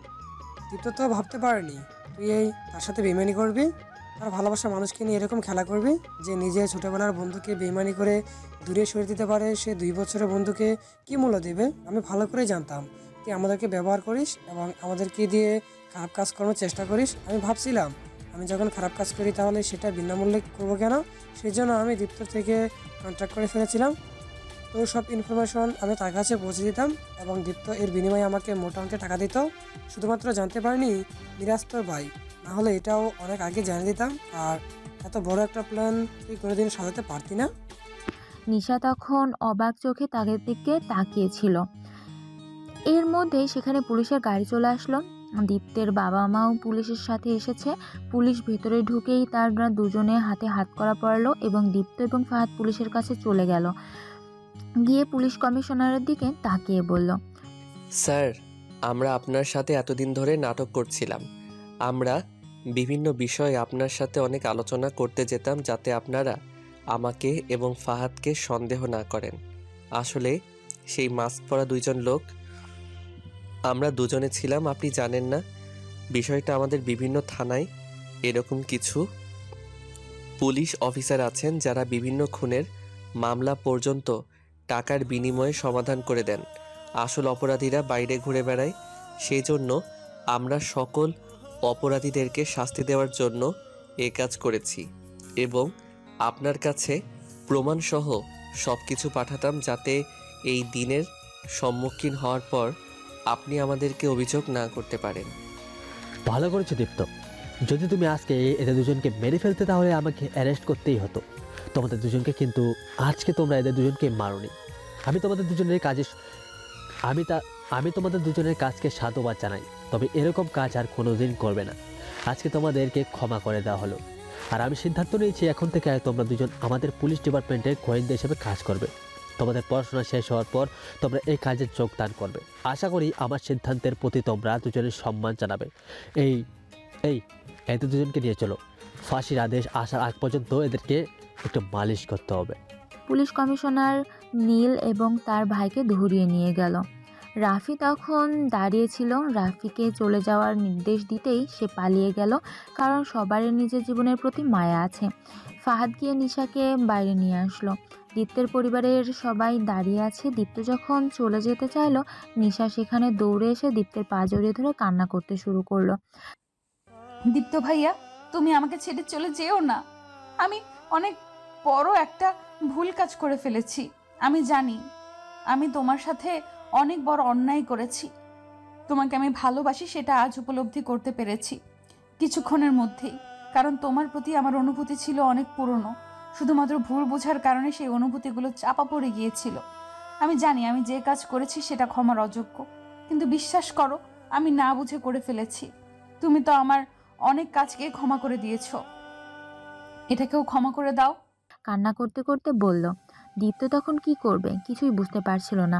নিশার কান্না সে সহ্য করতে পারে না, কিন্তু আজকে তাকে একটু শক্ত হতেই হবে। সেজন্য সে বলল, না নিশা, সব অপরাধ এরকম হয় না। তুই যে অপরাধটা করেছিস সেটা ক্ষমার অযোগ্য। তুই আমাকে ছাড়া অন্য কাউকে নিয়ে সুখী হতে চেয়েছিস।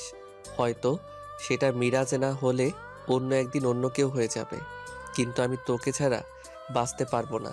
আমাকে আর আশা দেখাবি না। আবার যদি আমাকে ছেড়ে চলে যাস তাহলে আমি মরে যাব। এবার অনেক কষ্টে ধৈর্য ধরেছি। নিশা তখন দীপ্তকে উঠে জড়িয়ে ধরে কান্না করতে শুরু করলো। এরপর তার বড় আব্বু আম্মু তার দিকে তাকিয়ে বলল, বড় আম্মু, বড় আব্বু, আমি জানি আমি তোমাদের সাথে অনেক বড় অন্যায় করে ফেলেছি। তোমরা দীপ্ত ভাইকে বোঝাও না কেন, আমি আর কোনো দিন তাকে ছেড়ে চলে যাব না। সে যেইভাবে বলবে আমি সেভাবেই চলবো, কোনো দিন কোনো কথার অবাধ্য হব না। তোমরা প্লিজ তাকে বোঝাও। দীপ্ত নড়াচড়া করছে না, তার বাবা মাও চুপচাপ দাঁড়িয়ে আছে। দীপ্তের সিদ্ধান্ত তারা জানতে চান। নিশা তখন দৌড়ে গিয়ে পড়ে থাকা একটা বন্দুক এনে নিজের মাথায় ধরে বলল, দীপ্ত ভাইয়া, তোমার ধৈর্য শক্তি আছে। তুমি হয়তো ধৈর্য ধরে থাকতে পেরেছো, আমার দেওয়া আঘাত সহ্য করে থাকতে পেরেছো, কিন্তু আমি তোমার দেওয়া আঘাত সহ্য করতে পারবো না। আমার ধৈর্য শক্তি খুব কম, সেটা তুমি অনেক আগ থেকেই জানো। আজ এই মুহূর্তে তুমি আমাকে ভালোবাসার কথা বলবে, না হলে আমি নিজেই মরে যাব। দীপ্ত তখন চোখ লাল করে এগিয়ে গেল, গিয়ে নিজের শরীরের সর্বোচ্চ শক্তি দিয়ে নিশার গালে থাপ্পড় মারল। নিশার গালে হাতের দাগ পড়ে গেল, কিন্তু এরপরেও নিশা শক্ত করে দীপ্তকে জড়িয়ে ধরে বলল, তোমার থাপ্পড় খাওয়ার জন্য তো এতদিন ধরে অপেক্ষা করছিলাম। আজ থেকে তুমি যত ইচ্ছে থাপ্পড় মারো, আমি কোনো দিন তোমাকে কোনো অভিযোগ জানাবো না। তবুও ছেড়ে যেও না দীপ্ত ভাইয়া। এতটাই যখন ভালোবাসিস তাহলে দূরে যাওয়ার কথা চিন্তা করলি কিভাবে? আমি তো দূরে যেতে চাইনি, কিন্তু হঠাৎ করে কি থেকে কি হয়ে গেল। কিন্তু কথা দিচ্ছি আগামীতে আর কোনোদিন এরকম করব না। আমি তোকে করতেও দিব না, কারণ আজকে তোকে আমি বিয়ে করব। সেটা তোমার ইচ্ছা, এখন যা হবে তোমার ইচ্ছেতেই হবে। তবে একটা কথা, আমার ইচ্ছেতেই করতে হবে। সেটা কি? আমি ওখানে দাঁড়িয়ে সব কিছু শুনেছি। তুমি এতদিন ধরে মানুষ খুন করছিলে, এটা করতে পারবে না। যদি এটা করো তাহলে আমি তোমাকে ঘর থেকে বের করে দিব। আচ্ছা ঠিক আছে, আমি ভালো মানুষকে কোনোদিন খুন করিনি আর সামনেও করব না, এই ব্যাপারে নিশ্চিত থাকতে পারিস। আর পড়াশোনা শেষ করে স্যারের কথা মতো চাকরি পেয়ে যাব, তখন আর এসব করব না। ওকে, তাহলে তোমাকে একটা দেই। দীপ্ত নিশার এরকম কাজে হতভম্ব হয়ে গেল। সবাই হেসে একত্র মিলিত হলো। আসলে ভালোবাসার গভীরতা তখনই বোঝা যায় যখন মানুষটা দূরে চলে যায়। মানুষের অনুপস্থিতিতে মানুষ বুঝতে পারে সেই ভালোবাসাটা তার জীবনে কতটা গুরুত্বপূর্ণ ছিল। আজ গুটি কয়েক অন্যায়কারীদের জন্য পুরো সমাজের মানুষ কলঙ্কিত। তাই আমাদেরকে অন্যায়কারীদেরকে চিনতে হবে এবং সঠিক ভালোবাসাকে মূল্যায়ন করতে হবে। এতে করেই আমাদের জীবন সুন্দর এবং সুখের হবে। তো আজ এই পর্যন্তই, দেখা হবে পরবর্তী কোনো গল্পে। সেই পর্যন্ত সবাই ভালো থাকবেন, সুস্থ থাকবেন।